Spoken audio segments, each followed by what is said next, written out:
Success rate, I think we answer that one when we finish this process. But so far at the polling, I just want to say polling went on smoothly. The areas where there was manual voting, it's provided for in law. And I want to believe that the issue of scoring the success rate, we can do it all together when we finish this process. Thank you. Asante. Mwenyekiti, mimi naitwa Goodluck Paul kutoka Azam TV Dar es Salaam, Tanzania. Jana ulitoa kauli ya matumaini kwamba Iebc mnakusudia zoezi hili zima liishe mapema iwezekanavyo. Kutokana na changamoto zote hizi ambazo zimetajwa, tathmini yenu mpaka sasa hivi ni ipi? Bado tuendelee kuwa na matumaini hayo au kuna kitu ambacho mnaona pengine kinaweza ikasababisha zoezi hili pengine kuchukua muda zaidi ya ule ambao ulitarajiwa? Is that the last question? Yeah. Sisi kama tume tunafanya kazi kulingana na sheria na tutaendelea na hiyo kazi. Matokeo ya urais tumepewa muda ya siku 7 kuangalia kuwa hiyo matokeo itolewe, na tutajitahidi kumaliza hiyo kazi mapema iwezekanavyo. Asante sana.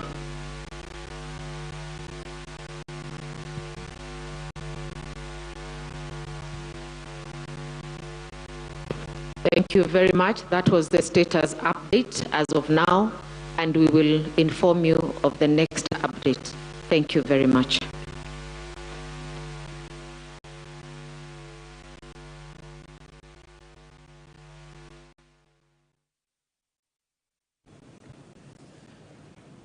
All right, a few moments just after Iebc chairperson Wafula Chebukati spoke, and you know, earlier on when Njiru was canonizing people, now we've anointed you our prophet. Because what? Because he said exactly what you said when it comes to Form 34As. It's like you'd already spoken. You have to wait until they all come to the National Tallying Center before any announcement is made. You also clarified that that announcement is not being made today. No.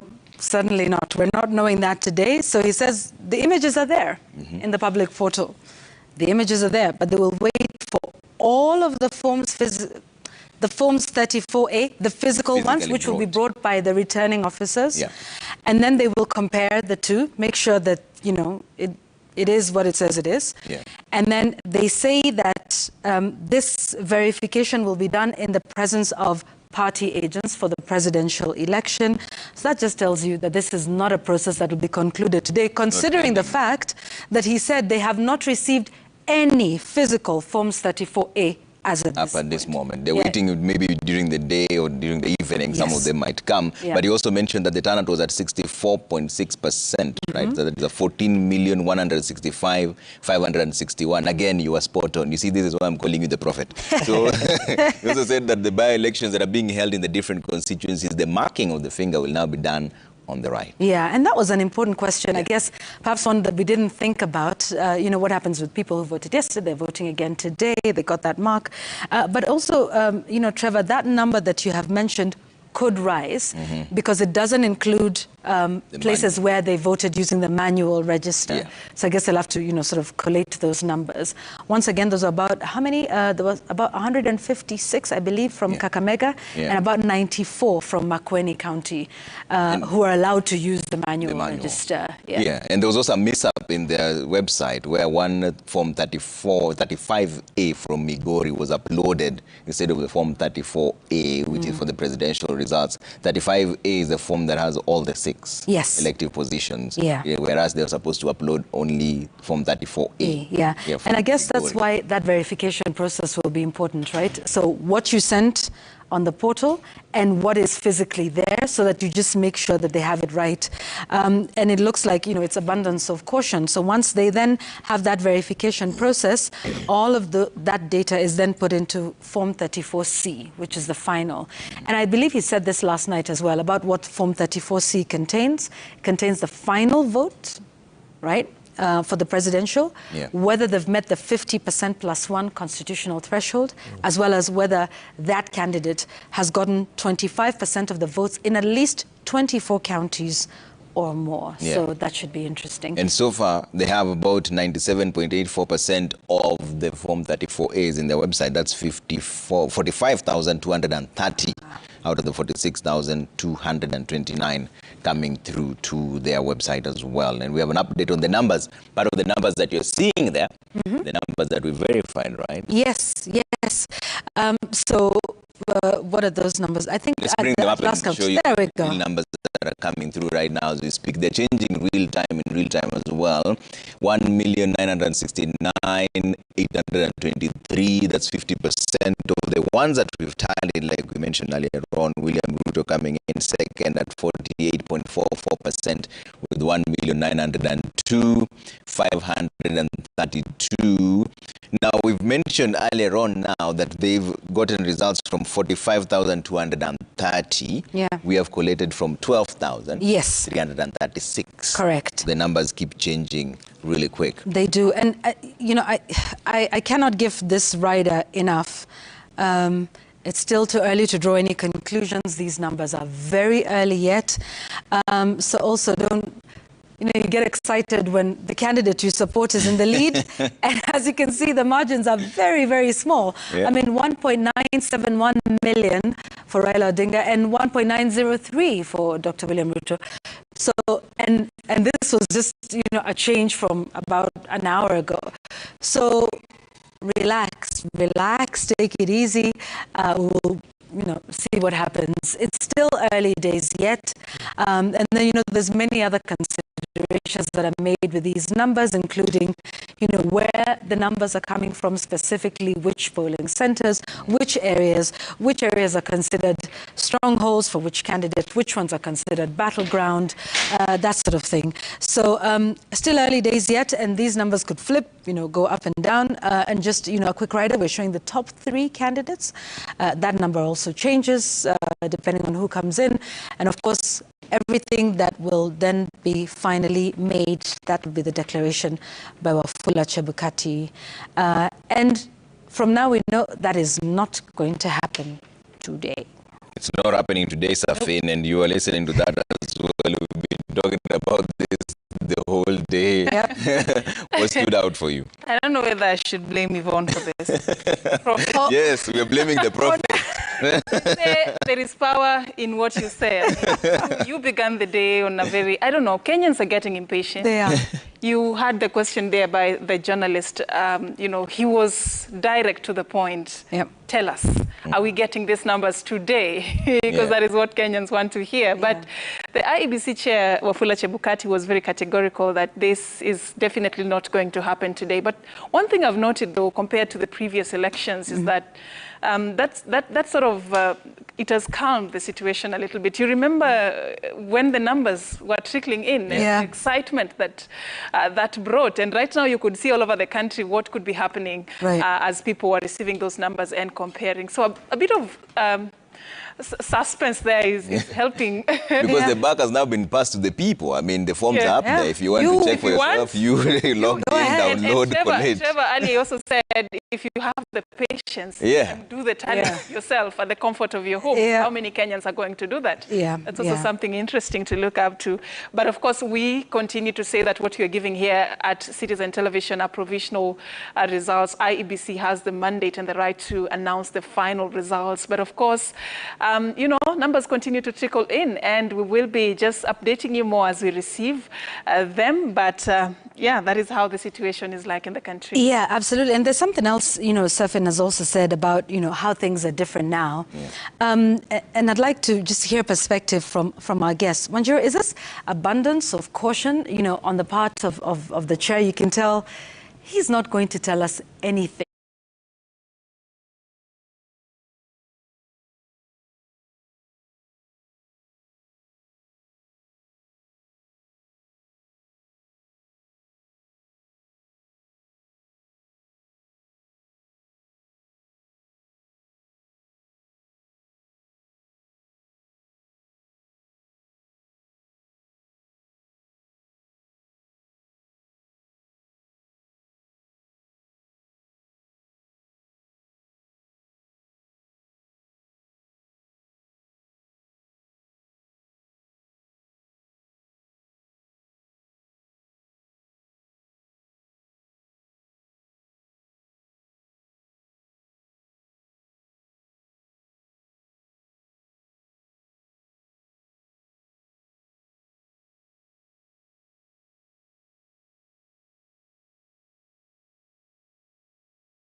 let's buckle in, let's shift gears, let's move out, let's go get into, is it overdrive, where you, now you, just you cruise a little bit and let the process go ahead. Stop, you know, let's slow it down. And then the questions become, so are we looking at going back to work? Can we go back to work and concentrate? You know, as Kenyans, we are used to waiting until we Yes. and so we have the opportunity now to consider, should we give the IEBC the time they need?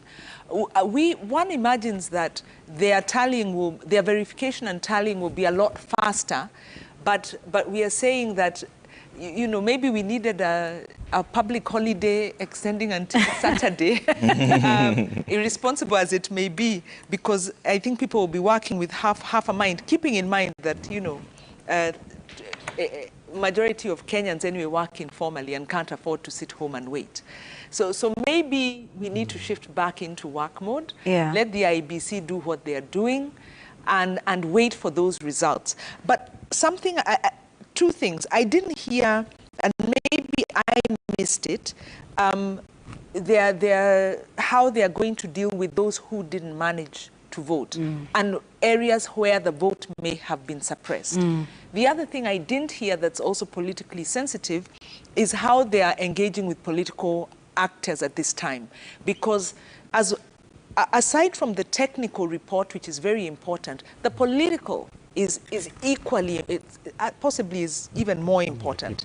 And then maybe the last thing which IEBC can't control is the amount of misinformation. I think I may have fallen prey to that. I was looking at results from one of the Azimio strongholds, and I was very shocked at the outcome, only to now look and see the opposite result. And I'm like, okay, so I don't know where we stand, and I'll wait to catch it on media or hear it from the IEBC, and it's going to be a while yet. It will. And there was something you mentioned, and we'll get to Stephen in a moment, there's something you mentioned about where we seem to be in a state of limbo. So I was coming to work this morning, there's absolutely no traffic. And I thought, well, the public holiday was yesterday.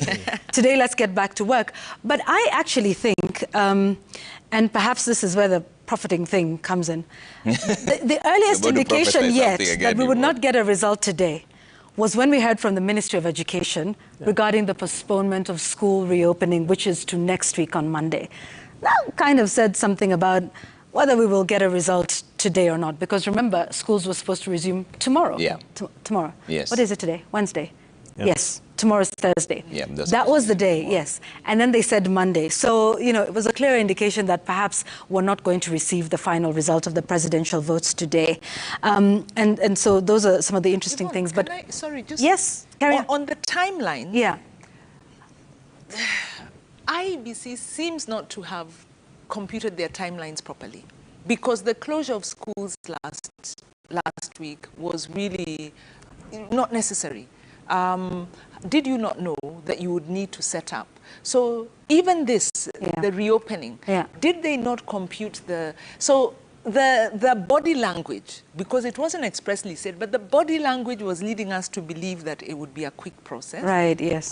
Whereas it's not. So I think there are lessons to be learned there, but the chair there is telling us, you know, calm down, give us the space. All right. Wanjiru, even as you say, we talk about lessons, one thing that also stands out is the fact that if the Independent Electoral and Boundaries Commission knew that this was how things were going to work, that they had to receive the soft copy Form 34As and then compare them with the physical Form 34As before they can actually make the final results public, then didn't it warrant a need to sort of improve the systems? Because Kenyans are impatient. You've just talked about the dates of opening schools have been pushed forward. Walking around town, or even looking at what is happening in town, businesses have actually been shut down. Kenyans want to move on, but they can't move on. Everyone is sort of in a situation of let's wait and see. This moment of let's wait and see, how long is it going to take? Kevin, probably just to talk to us about the IEBC and what they need to do, ideally, to improve and fast track this particular process, for this announcement to be made and for Kenyans to just sort of move on, for lack of a better term. I think one of the biggest challenges is a trust deficit. The extent that we cannot trust results that have been relayed online and that we have to wait for physical verification. And you see what this means is that you're looking for an arrow from Mandera. You're looking for an arrow from Butula. You're looking for results that are going to be brought physically from the border of Taita Taveta and Tanzania. You know, Taveta actually and Tanzania. And then there are more than 46,000 people who are supposed to help compute these results, and then suddenly they all arrive at Bomas of Kenya in terms of the forms. So if you look at that particular process, then it of course means that we still have a long way to go. But in terms of improving the system, it's purely based on how we are going to help Kenyans to trust the digital mechanisms. Why is it that our election is largely manual? In fact, we have a manual voting system. The vote is you have to walk physically into a polling station. Remember, we are talking about relatives who have to fly into the country to go and vote. Why can't we just sit? That people have to go to some physical place in an embassy in the UK or in South Africa to actually cast their votes. Why can't we just sit somewhere the way we transact M-Pesa? I don't have to hold money in my hand to give it to you, you know. I just sit from wherever I am and I insert your number, and then I am given a unique PIN, I put it there, and I send it to you. So the level of trust and the aspect, or rather the factors around trust and how we can be able to therefore help Kenyans understand that the same forms that are being rallied and sent to Bomas are the same forms that we expect these physical people to bring over to Bomas so that we can be able to verify them. So in terms of what we need to improve on is a question of trust. Number two is a fear aspect. And this is purely, in my view and way of looking at it, based on our past elections. We've had very difficult moments when it comes to political transitions and election history of Kenya. From 1992, a little bit of violent elections, to 1997, 2002, Kenyans owned the election and they were able to pacify. Of course, we had a few challenges to 2013, rather 2007, when we had post-election and serious post-election violence. Question then is, how do we just have an election that people consider as people looking for jobs, that voters will consider as candidates looking for jobs? Same way you walk into an interview and your clansmen and women don't have to fight anybody or kill anyone for you to be elected. We don't see, for you to be given that job, we don't see people hurling pistons for people to be employed in companies. Why must the election look so antagonistic and that we have to close things, businesses, you know? And that is going to move on until when we have the last announcement by Iebc. So the element of fear, which to an extent to me also might have contributed to the voter turnout, because we have areas where there were leaflets that were being strewn all over the voting areas. We have certain areas where people actually had to move, pick their families and say, hey, we don't know what's going to happen, let's go home and wait, you know. So that probably might have also contributed to the levels of voter turnout and that low level. So those two things, in my view, helping Kenyans trust the process in terms of the digital, which doesn't have to be manual and really physical or rather analog. Yeah. And then two is the aspect of looking at elections as an ongoing process that doesn't have to make life stop. Yeah. And I also want to believe that these forms, we do not have to necessarily bring them via road. So I know exactly. Chebukati has 7 days to do this, but I mean, there are other ways in which, the forms can be submitted to the National Tallying Center. Wanjiru, I know you have something to add on to this, but even as you do that, we're looking at a situation where in Elda's constituency, it is this day that actually residents in that constituency are voting. So what is the situation likely to look like in the event that they do not submit their Form 34A in time? Such logistical challenges, what are they likely to impact in terms of IEBC's ability to announce these results is concerned? Okay, well, yeah, adding on to that and maybe to that question, what happened in Wajir is interesting because it seems to have been some political instigation. And so the first question is, how did, this, really it's kind of like an invasion or of the polling center take place? Yeah. Who are the people behind it? And we know we have political warmongering, and we must deal with that. So, you know, you need to, the national cohesion is charged. We also have internal security institutions. They need to uncover that, because until we can, and you know, unfortunately, we have a history of not dealing with our political leaders and their political mobilization. That brings us into this problem. And this is a perfect example happening in, you know, broad daylight, actually, when all eyes are on the country. The audacity of that kind of mobilization. So that's number one. Number two, I don't know that there is necessarily a problem in terms of timelines, because it's a day late, but we have a window of 7 days. So I think, you know, they recovered quickly, and, you know, credit, I keep saying credit to the Iebc. They're working under very difficult circumstances. There are governance concerns that may be unresolved, but in terms of their administrative and logistical management, they've done pretty well. There are aspects they are not speaking to that they should be speaking to, but I think they recovered very well. Back to the issue, you know, on our electoral system and enlarge this digital analog system, low trust system that we have to remember that the problems we are experiencing now are directly related to the failure of the administration that is leaving, quote unquote, because it's not quite leaving, to deal with our institutional strengthening. Because the under the new constitution of Kenya, the Iebc was formed. We had problems in 2013, problems in 2017, and now here we are. Some of those issues have not been dealt with, and some of the issues that even the Iebc itself has flagged are constitutional issues, because from the very outset, there's been a call to separate the different elections, you know, maybe the national elections and the local level, county level elections. That would ease the administrative burden, and also ease the tension that comes around having presidential elections alongside the sixth piece.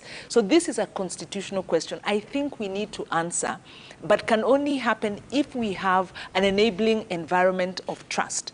The BBI didn't, I can't remember if the BBI sought to address this issue, but you know, there are some constitutional issues that need to be addressed. There are other issues that have not been addressed and were ignored by the administration, actually by both sides of the divide, which is political party financing.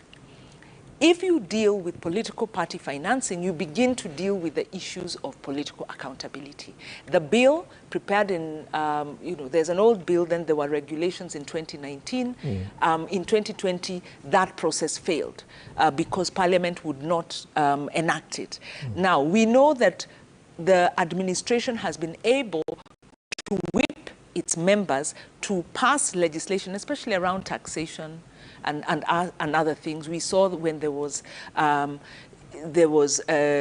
disagreement over the trade agreement with the UK. Again, we saw the whipping mechanism in place. When the administration is determined to pass a piece of legislation in its interest, it makes it happen. So the Jubilee administration failed to deliver to us the framework for accountable elections financing. So one of the first questions we have to ask of the incoming, whichever side it will be, is what are you going to do about this issue?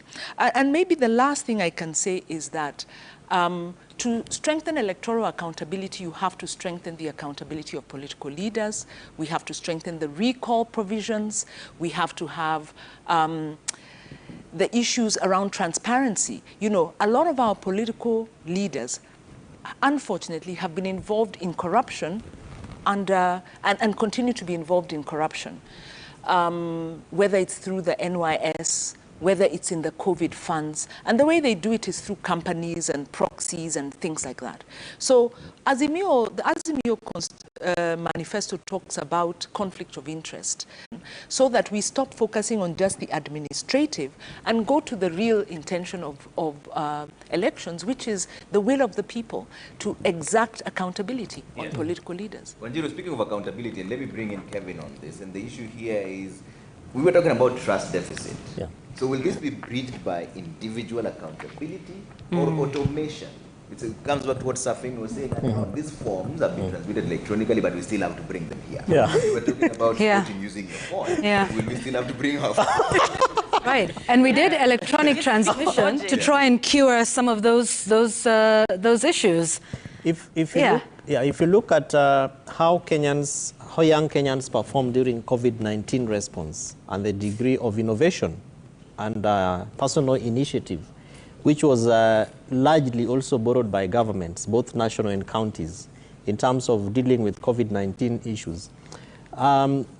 And the fact that M-Pesa is actually a Kenyan homegrown innovation, we probably need to therefore talk about opening up institutions and systems so that IEBC probably in its thinking and planning for the next election needs to be asking, can we have proposals from Kenyans in terms of how we can be able to make our elections digital, electronic or automated? What does the United States of American voters do? They don't have to walk into a station, a physical place. Can we be able to begin having discussions, conversations with this kind of jurisdictions so that then we look at the lessons that we can be able to learn from them? Further to that, of course, is continuously talking about this trust deficit issue.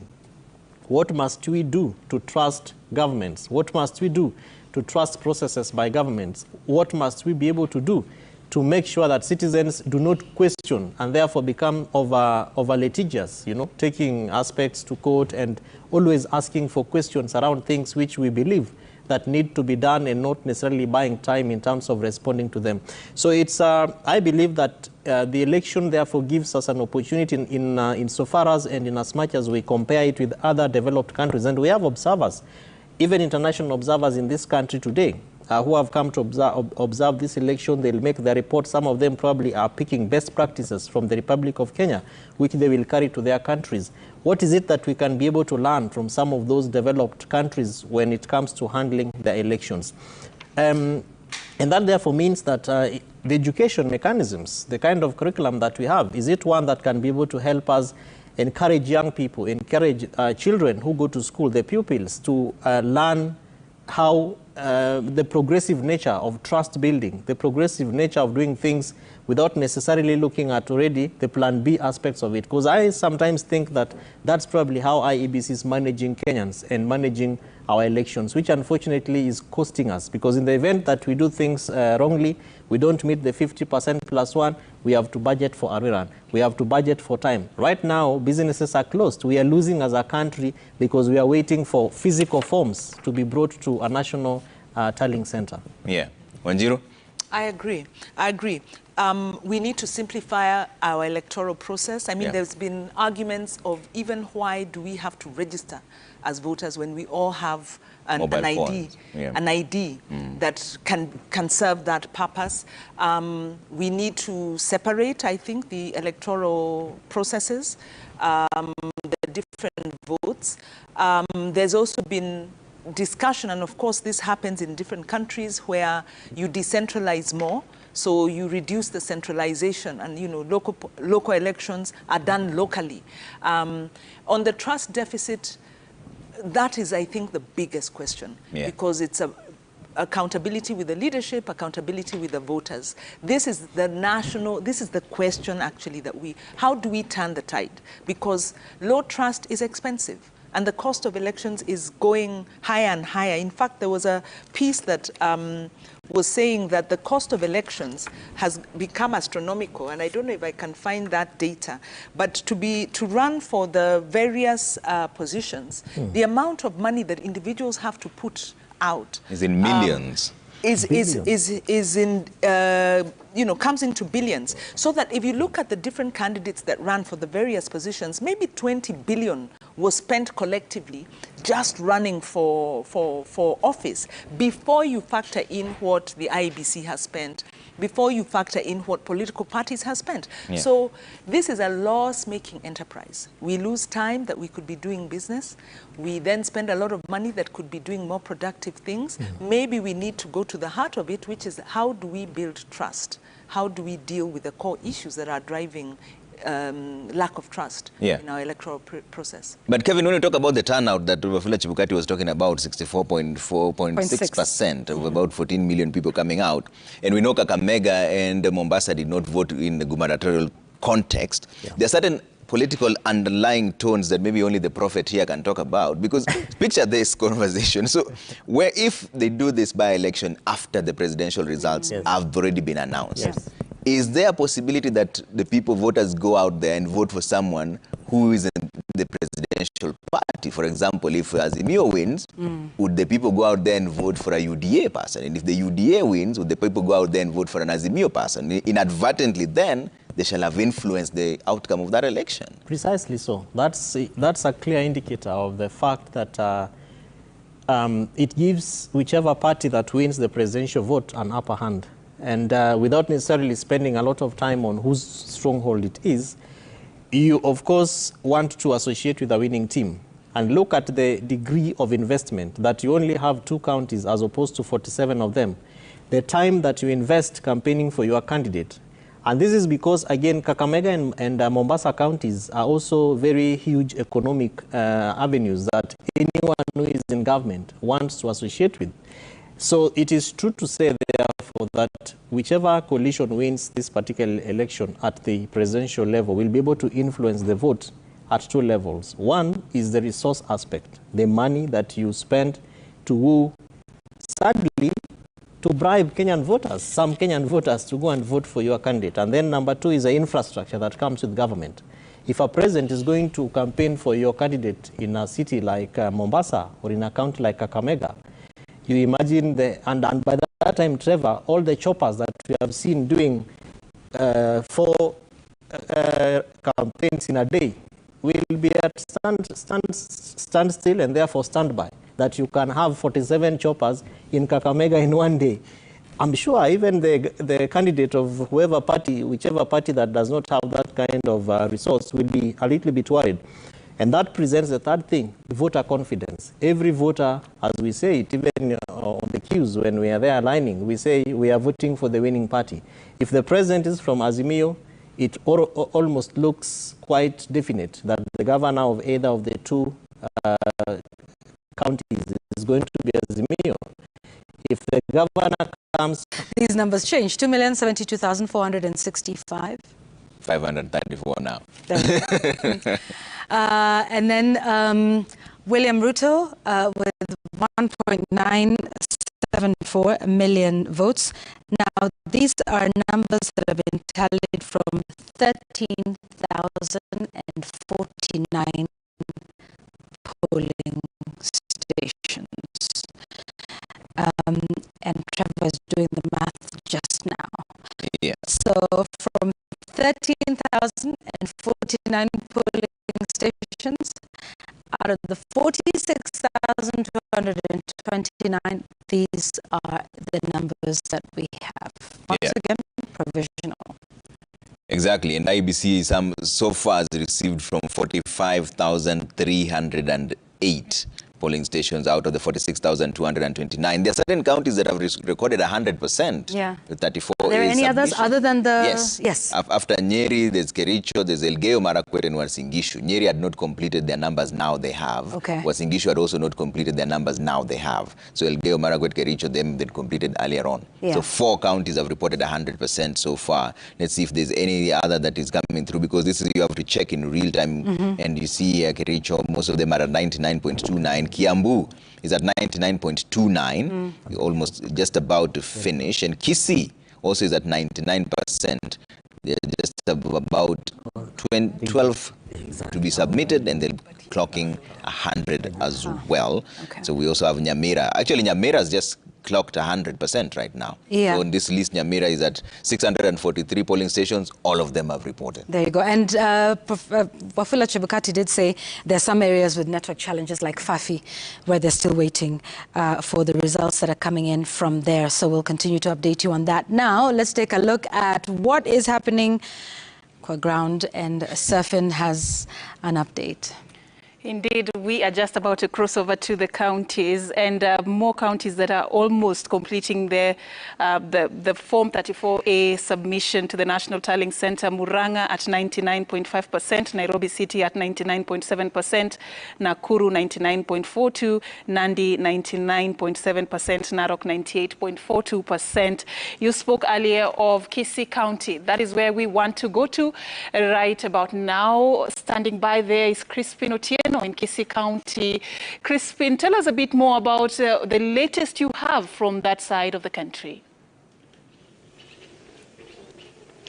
Well, indeed, it has been a very busy day here in Kisii County. We've just been traversing various parts, various constituencies within Kisii. And right now, we are just from Kitutu Chache South. That's one of the constituencies in Kisii. And in Kitutu Chache South, there was a total of 66,908 registered voters spread across 126 polling stations. And while we were in Kitutu Chache South, we realized that in terms of tabulation, so far, the returning officer for that particular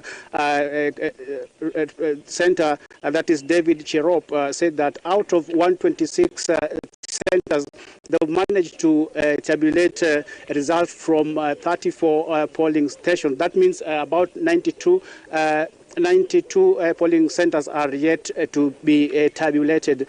And earlier on, there was a bit of contestation from section of some aspirants who are calling for Iebc to come clean on some of the ballot boxes that were found somewhere in Nyakongo within Kisii Township with the staffed ballot. Way removed from what we had, 10, 15 years ago. And this is heading now in the right way. And I hope we continue building on better. Having said that, I think I'm also liking the mere fact that you've had people who've started conceding. We've seen the likes of Amos Kemunya, we've seen the likes of Peter Ojamong, we've seen the likes of the Machakos town MP, Macau, all these people. It's a good thing that you're starting to see people when they have realized, when they've seen the information, because there's very little room that I've seen personally. I stand corrected. There's very little room that you can play around with these numbers. Once that form, as Chebukati said, the polling station is the final place where these numbers will be counted at. Everything else after that will be a verification process, which is very good. So when somebody realizes that, I did my best, I've lost this seat, it is very good that we've seen Moses Kuria. We saw very early this morning him conceding. It's a good thing. This is how democracy works. And I hope as we move along, even when it comes to the presidential tallying and whoever wins eventually, they'll actually be able to reach out and concede defeat. And I think I saw a comment from one of the candidates who lost in the count saying, siasa si hasira. All right, na siasa si uadui. I think it's Nixon who said that. Yeah, I believe it was. And by the way, Zainab, these are people who put up very spirited campaigns. And you'd have thought, given to what we are used to, people would be preparing to go to court. And that's why I'm saying our democracy is coming to age. And I think these are some of the actions that should be commended. Right. Peter, from where you sit so far, so we're in the thick of it, and the tallying is continuing. But from what we know and what we've gathered so far is the entire process must be completely verified. And of course, Iebc is trying its best to be transparent in this entire process. And they are waiting for, the forms 34A from the polling stations, of course, will be brought by the returning officer at the constituency level. But that has to be brought physically to the National Tallying Center. It's what do you see? I mean, from what do you observe in this? I mean, are we going to perhaps take a longer time to know the final results? I think they say as that trust but verify. I think it's important that Iebc is trusting its officers on the ground to upload Form 34A, but needs verification. And I think that's a good thing. I think I would call upon Kenyans to wait.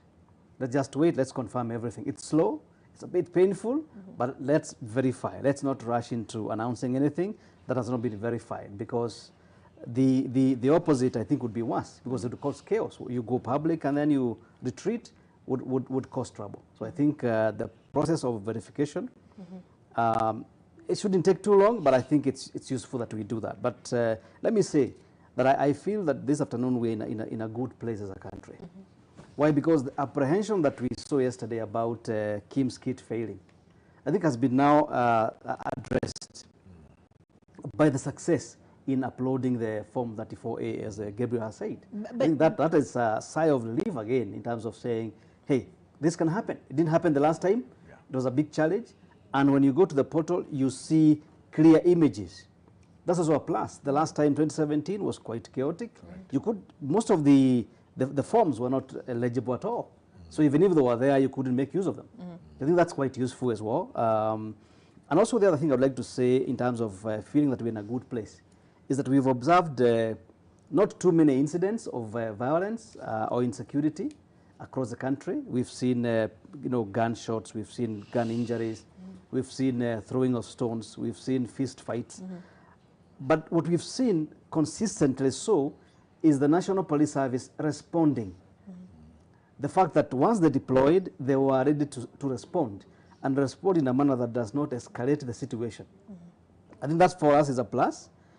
Even in a place like Rongai in Nakuru County, we did see the police use rubber bullets instead of live ammunition, which we've been discouraging because it only causes more injuries and deaths, which is not necessarily in a situation like this. Right. So I do think that the waiting is worth it to verify and confirm things. Yeah. You talk about, the issue of course, the efficiency in relaying these results in the public portal. But also, we cannot overlook the errors that were already within, the elections yesterday with the errors in the ballot papers, Gabriel. I mean, at the end of it all, it should come back at, at the feet of IEBC to explain to Kenyans how such a huge mistake could have happened under, its watch. I mean, when you have pictures and names of candidates being mixed up and saying, but they're laying blame at the printers, which is Inform Lycos in Greece. But then at the end of it all, it brings us to question, the protocol of quality control that IBC has in terms of the election. And we mentioned about it yesterday when I was asking. You had a team that went to Greece and they were going to to see what was happening there. And I think, as you put it, quality control at this point is very important, given the fact that we take our elections very seriously. They've almost become, a serious element or serious variable in us as Kenyans. So I think that the failure, if I may say, if I may call it that, to really administer great quality control may have been an issue, but then again, let us overlook that by what they got right. At the end of the day, what we are going to do, Zainab, we are going to look at the margin of error, and that is what helps us to move along. Right. We can't say, and Peter, I don't think we are immune to the tribulations that come with elections everywhere. We saw the United States; they also had similar problems that we were faced with. And so I don't think we can run away from some of these issues. We are still a young democracy. We are growing. We are building onto the system. I mean, it was just, like I'm telling you, Zainab, it was just 10 years removed. We could not have run such, an elaborate, system like what we've seen IEBC put. So I think as we move along, we need just to cut them some slack and allow them to actually do better next time. But as far as things go, yes, I know there's that hindsight and that oversight of having some of the ballot papers, screwed up a little bit. We cannot fail to mention that there will be repeat gubernatorial and some, constituency level elections coming in the next probably 2-3 weeks, and it's still mind-boggling to so many people who are asking, how did that happen? How did that kind of oversight happen?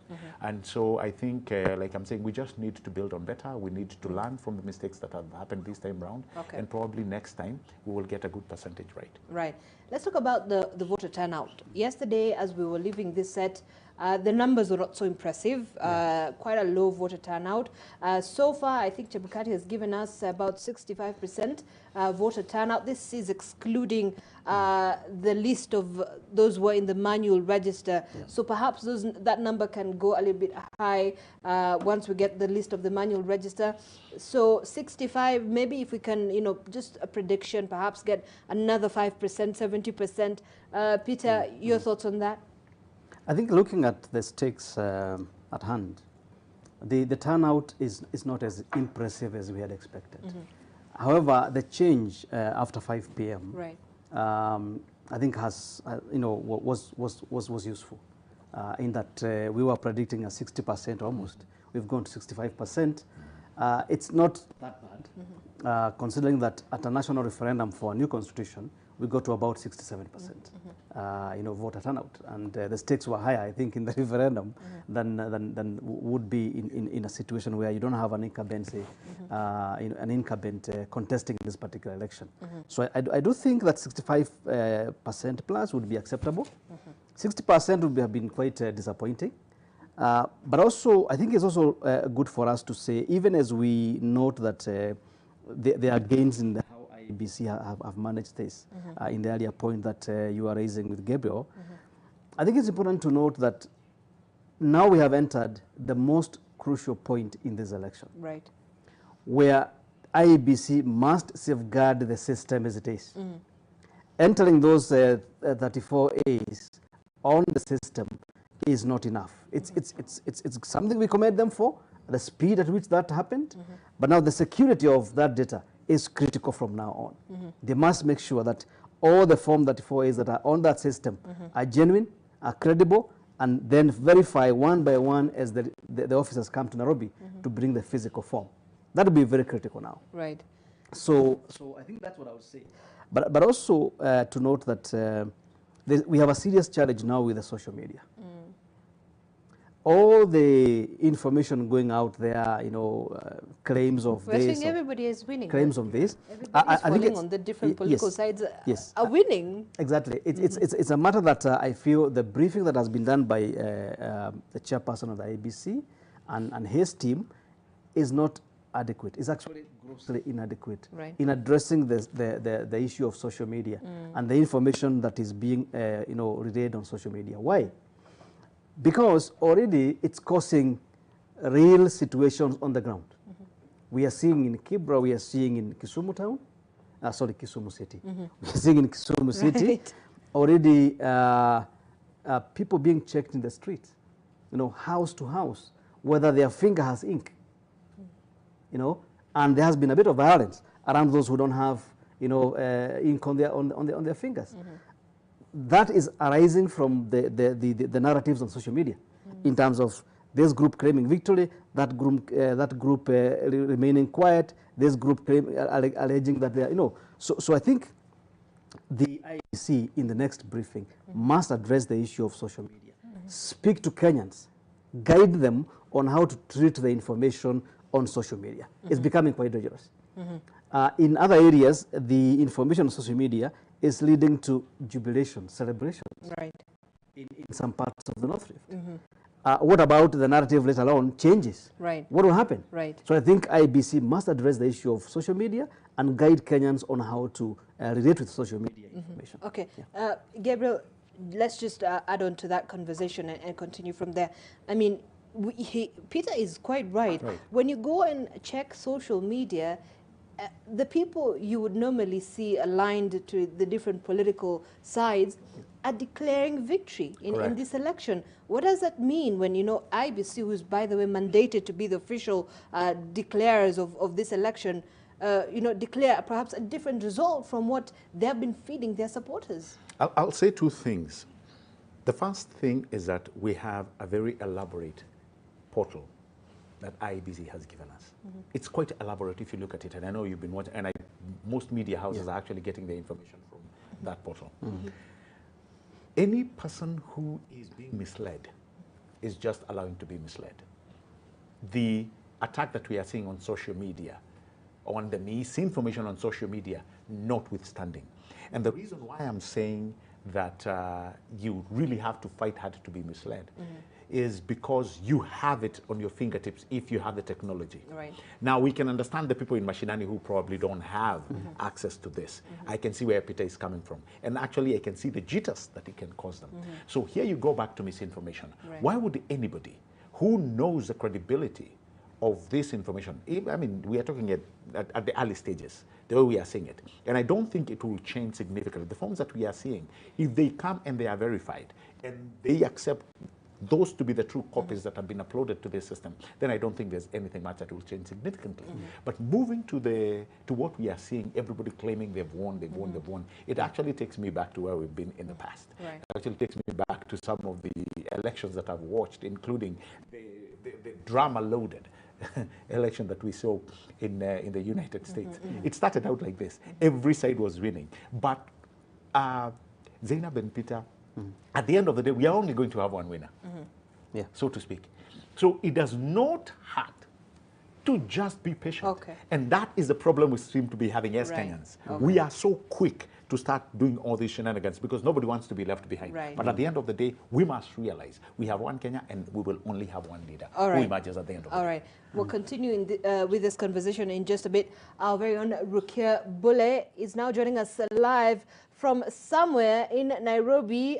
She's been traversing the whole county of Nairobi. Rukia, good afternoon. Where are you exactly, and how is the election process and the count and tallying process so far?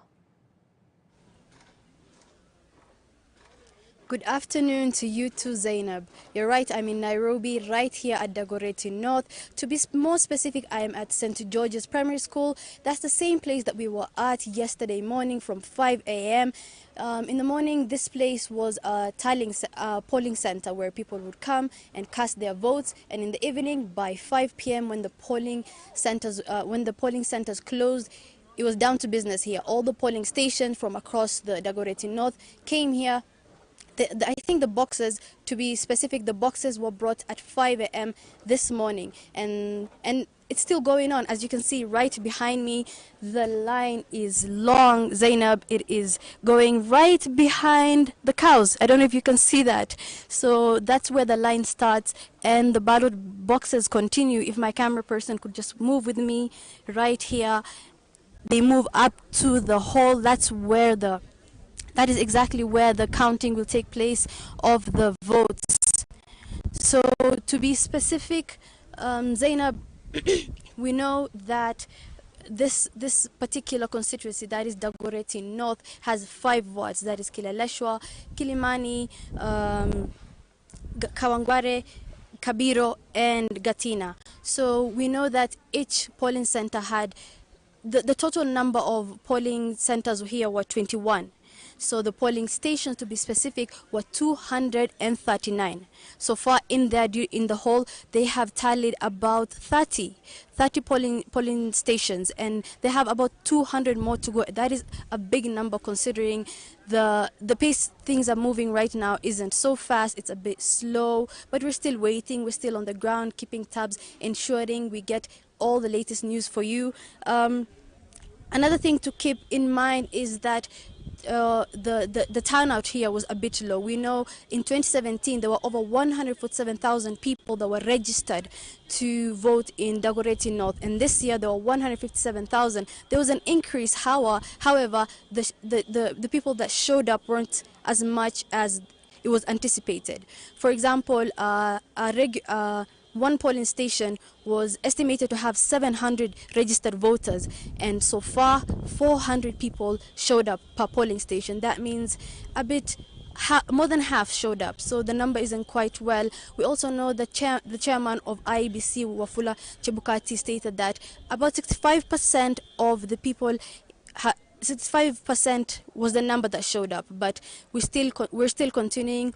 We're still seeing as the votes come in, as the ballots go into the hall, we're still seeing the number of votes that have been casted. So as well as the way Wafula Chebukati said that MPs and MCAs, the place where they will announce is at the tallying centers. But when it comes to governor, senator, and woman rep, they will announce it at Kasarani. That is for Nairobi County. So far, there was a time we stepped outside and we saw a group of people actually celebrating the wins of their preferred candidates. But we still can't say for sure who has won until all the numbers are counted. You know that every vote counts, Zainab, and we'll just have to sit here, sit tight, wait. But if there are any more developments, we will be sure to be here, and you can count on NTV to give you that. Back to you in the studio, Zainab. All right, thank you, very on Rukia Bulle there. And of course, we're counting on, of course, reporters and correspondents who dotted across the country to continue giving us more information and the situation on ground when it comes to the counting of results. So far, a quick update from the Iebc public portal on the relay of the Form 4A. So right about now, updated 3:32 p.m. 45,381 Forms 34A have so far been relayed and uploaded. This is out of the 46,229. This represents a 98.17%. And if I can just get quickly our numbers at elections.nation.africa, and of course our tally from our data center here. And Dan Mwangi had already explained how we have managed and you know our system and how we've managed to come up with these numbers so far. William Ruto of UDA is ahead by 51.85%. Raila Odinga is following quite closely with 47.50%. George Wajakoya 0.43%, and David Wahiga 0.22%. That's out of 4,496,585 votes that have been cast and counted so far. Remember, our formula is a little bit different, and that's why you are seeing the numbers quite different from perhaps the other media stations across the country. Well, let's just continue with this conversation. All right, before we do continue, we do also have Ibrahim Karanja also on standby to give us more updates on what is happening. Ibrahim, good afternoon. Tell us, how's the situation on the ground? Well, good afternoon, Zainab. It is true that we have been in Nandi County the entire day, and I have been in Nandi Hills constituency since morning. And what we can report right now is we have started receiving results, what we can call official results from Nandi Hills constituency.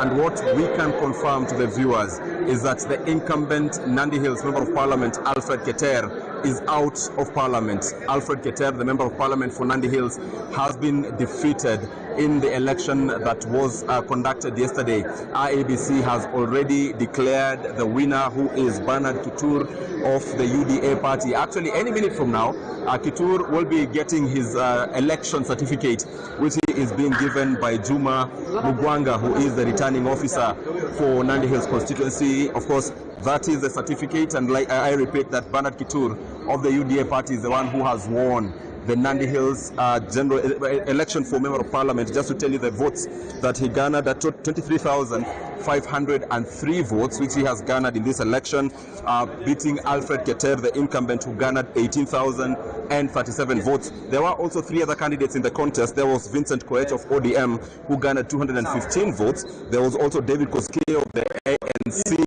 who garnered 130 votes, while Charles Meto garnered 94 votes. And just in case you want to know who Bernard Kitur is, that is the Member of Parliament elect for Nandi Hills constituency. I will be speaking to him, and also just to show you also the returning officer, the man who's been in charge of the election in Nandi Hills constituency, Bwana Juma Mugwanga. But let me start with you, Bernard. Congratulations on your win. You are the Member of Parliament elect, some few minutes or seconds away from getting your election certificate. How do you feel, and what do you have to say to the people of Nandi Hills? Definitely, I'm very excited by the confidence of the people of Nandi Hills constituency. They have the trust in me that I can be able to represent them in the August House. Of course, it has been a tough journey. We've worked together with the people of Nandi Hills, and that resounding defeat, or the resounding win that the people of future for the people of Nandi Hills constituency. So I'm definitely very excited. I'm so happy to be representing the people of Nandi Hills constituency in the August House. And now, because the elections are over, I will allow you to speak some very brief politics, because the contest in Nandi Hills was considered a contest between Deputy President William Ruto and the strength he had in this particular region against Alfred Keter, who had for so long gone against him. What is your reaction to that, in that your win is largely said to be because Alfred Keter was against the Deputy President? No, it's not because Alfred Keter was against the Deputy President. It was purely, first of all, the view and the manifesto that we had. And obviously, this is a UDA zone, for God's sake. So you would not have expected in any way to win against the wave that was on this end. But that said, this is, Alfred Keter has been in power for 10 years. He had deep roots, but you can see I beat him hands down. This is a UDA zone. Yes. Thank you so much, Kitur. Thank you. And I think it will Juma Mugwanga, thank you so much for speaking to us. You're live on NTV. You are done with the exercise. Actually, I think the very first constituency in Nandi County to announce the winner already. How was the exercise generally, the general election in Nandi, and especially Nandi Hills constituency? The exercise was a peaceful one. I had a strong team, people who volunteered to work beyond their hours, and that's why we were the first one to declare the results. What was the voter turnout in Nandi Hills? The voter turnout is slightly above 70%. Yes. Thank you so much. And I also had you read results of the presidential candidates from this particular constituency. You will be giving out the results to the County Tallying Center. But just for clarification, because you're live on NTV, you want to read out the winner of the MP contests in Nandi Hills constituency. I'm sure you have it, and the votes that they garnered. No, I would rather present the certificate for the winner. Please do, please do, please do. Well, this is a privilege. It's happening live. Member of National Assembly, the constituency returning officer hereby declares Bernard Kibor Kitur of highway number 2252-1966 as being duly elected as the member of National Assembly for Nandi Hills held on the 9th day of August 2022. Constituency returning officer Mugwanga Juma, now silent on this television.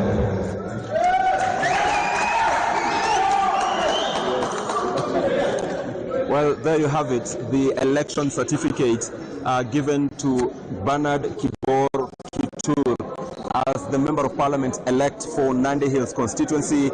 This closes the contest here in Nandi Hills constituency, but it does not close the contest in Nandi County, because there are still other elective seats which we are still looking at. Remember, there is a seat of governor, the seat of senator, and the seat of woman representative, as well as the seats of the other 5 constituencies. Now that we are done with Nandi Hills, we still have 5 constituencies to go, and the winners shall be announced by the respective returning officers.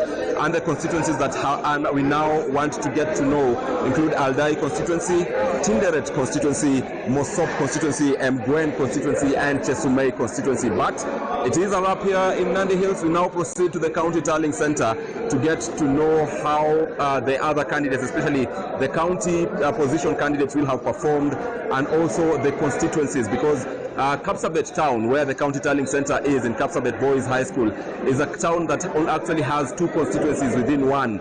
So within one town, one side of Kapsabet town is Chesumei constituency, while the other side is Mgwen constituency. So those are the 2 constituencies in which we shall, whose results we are going to wait for right now, even as we proceed to the County Tallying Center. The returning officer here in Nandi Hills also just waiting to announce the MCA winners in the 4 wards in Nandi Hills. You can see the people who are waiting, and very many other people waiting outside to just continue with this celebration. But it is official, Nandi Hills constituency, the race is over, and the incumbent, Alfred Keter, finishes his 2 terms and will no longer represent this particular constituency in the August House. Zeno. All right, Ibrahim Karanja there, of course, getting that opportunity actually for the presiding officer announcing those results. Well, Gabriel, Peter, I mean, the casualties have begun. Alfred Keter of Nandi Hills has lost his his seat to UDA candidate Bernard Kibor Kitur. And he's not the only one. I can see a number of people here. The former Mukurueni MP Kabando Kabando has conceded defeat in the Nyeri senatorial race. We also have Busia Governor Sospita Ojamong conceding defeat. He was vying for the Teso legislative seat, and he's also lost that particular seat, hoping to get the seat. So, I mean, this is interesting. Just let's focus, Gabriel, on, the Nandi Hills seat, for instance.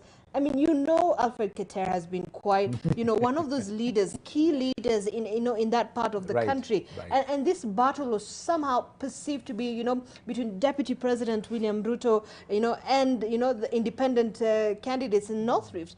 But what do you make of this? And he survived. He survived last elections. Right. Where in the nominations? No. He went all the way. Right. I mean, and he was elected, still being abrasive to the deputy president.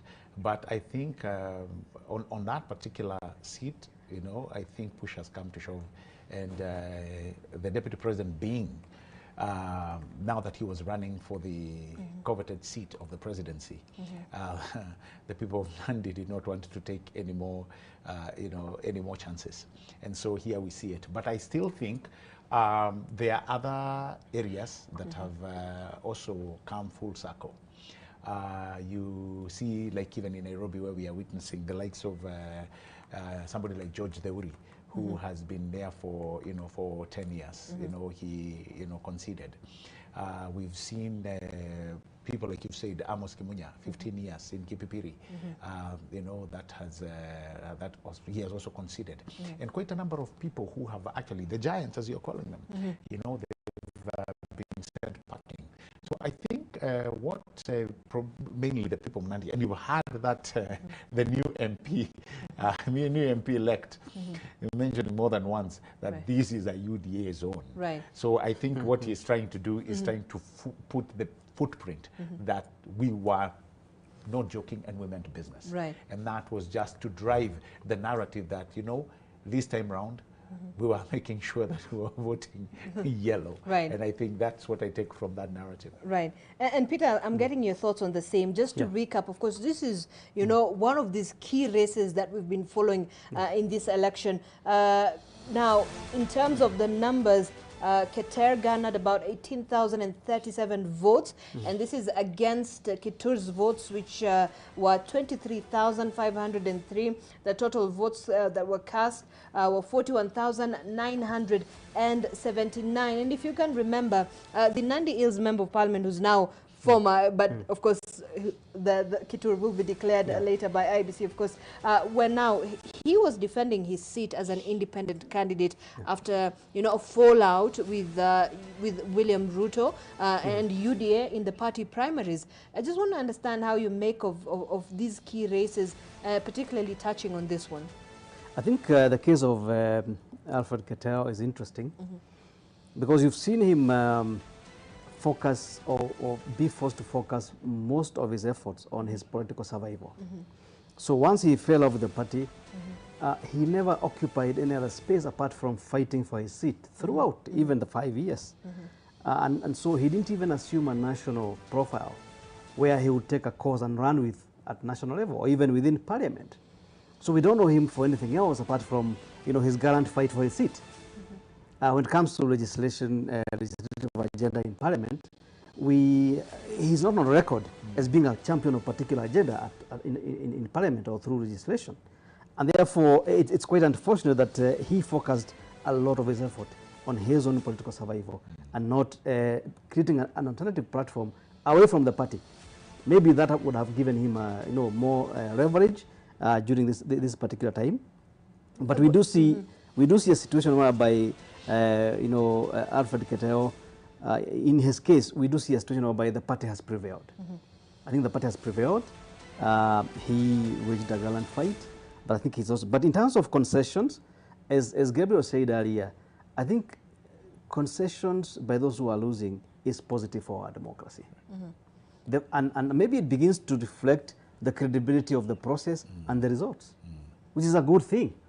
That pronouncement very, very fast, even before Iebc announces, early in the morning, quite a number of candidates conceded. Correct.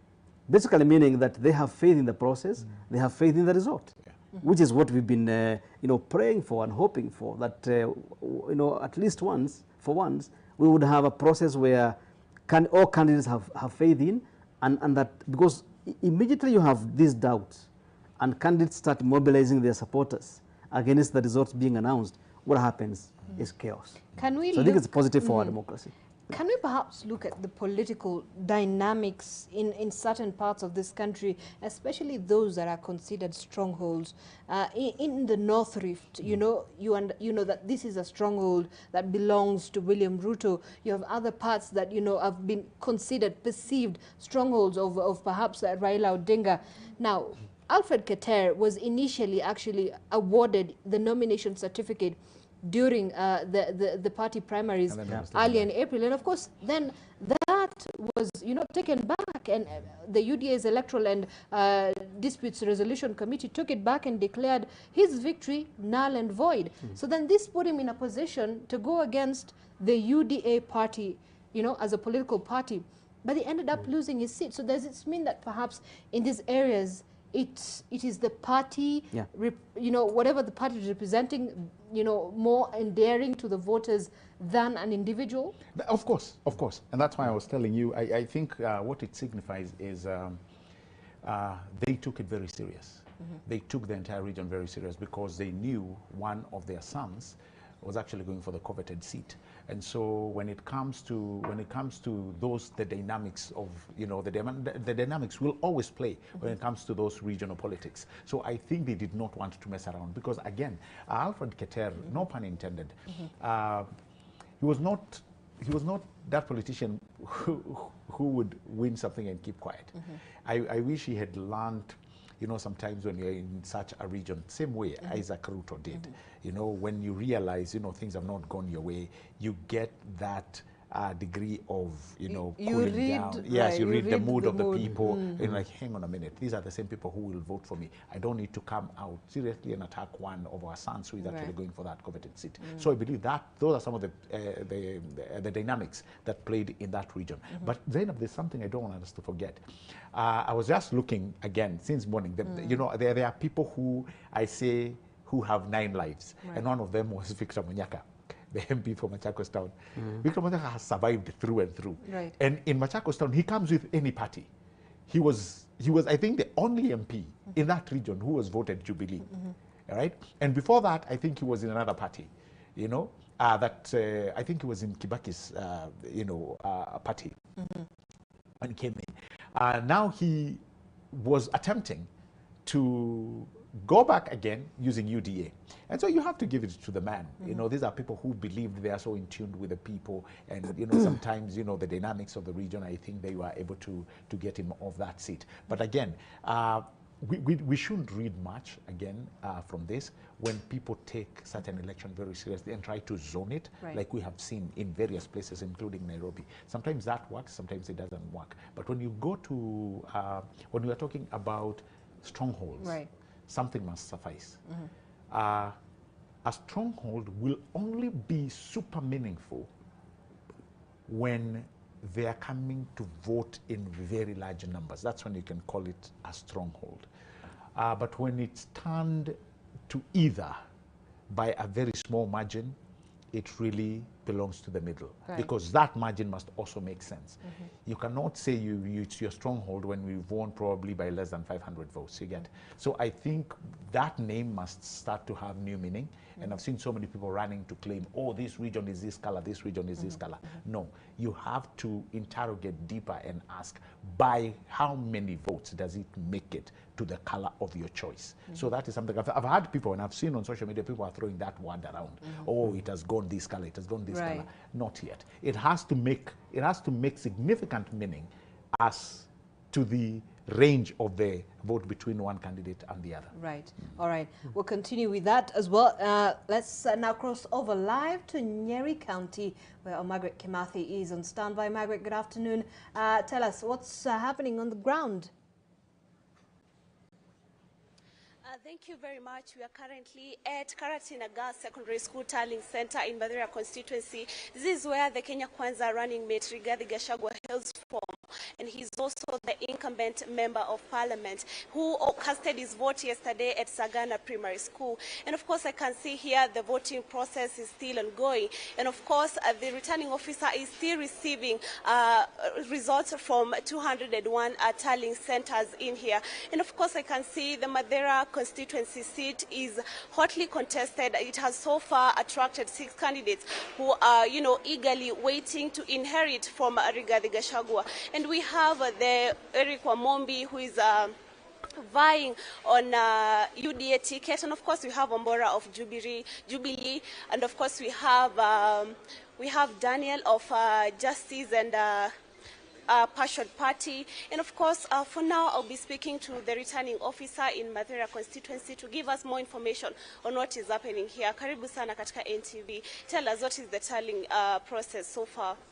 Okay, my name is Faith Mugo, the returning officer of Mathira constituency. So, as you can see, we are receiving POs. They started arriving last evening in the night, and we have to make sure that everything is good so that we have very straight results. And that's where we are. And how are leaders taking this process? No, in fact, I'm very happy because the leaders in Mathira constituency are very happy with the process. And they say that they have loved the way we have been very free, fair, and credible. Even the ones who feel that they have lost, because I believe they may be knowing one way or the other, they are saying that they have conceded defeat because they know that it was very free and fair. And they are very happy with the Iebc and its officials and the work that they have done. Yes. And maybe when are you likely to maybe give out the results of the Member of Parliament and also the MCAs? Wow, that's a hard one to crack because, like you can see, my POs are still arriving from the polling stations. So I cannot give an idea at all because we are very thorough. We have to make sure that there is no room for mistakes. So I'm taking my time, and there is the time that the law has given us. So I'm also making sure that the results will be where they're supposed to be at the right time. Okay, what are some of the challenges maybe that you've come through when the POs are taking the materials from the polling stations to this tallying center? I wouldn't say I've had any problems because I have there is something we call a call center. And I have not received any complaints that they have had issues coming back here because every one of them had enough security, they had transport, they had enough material, we didn't have any issues. So that one I'm not aware of. And of course, before I came in here, I was at Nyeri Polytechnic Tallying Center, and I saw some of the supporters affiliated to a certain candidates who were there. They wanted to get into the tallying center because they heard that their candidates have won. Have you experienced that in Karatina Girls Secondary School Tallying Center? No, I'm sure when you came here, you didn't see such a thing because I've had very good support from my candidates or even their chief agents. And they are really supporting, and they're saying whatever time I'll be done, they will come. In fact, I already have some, like you can see up there.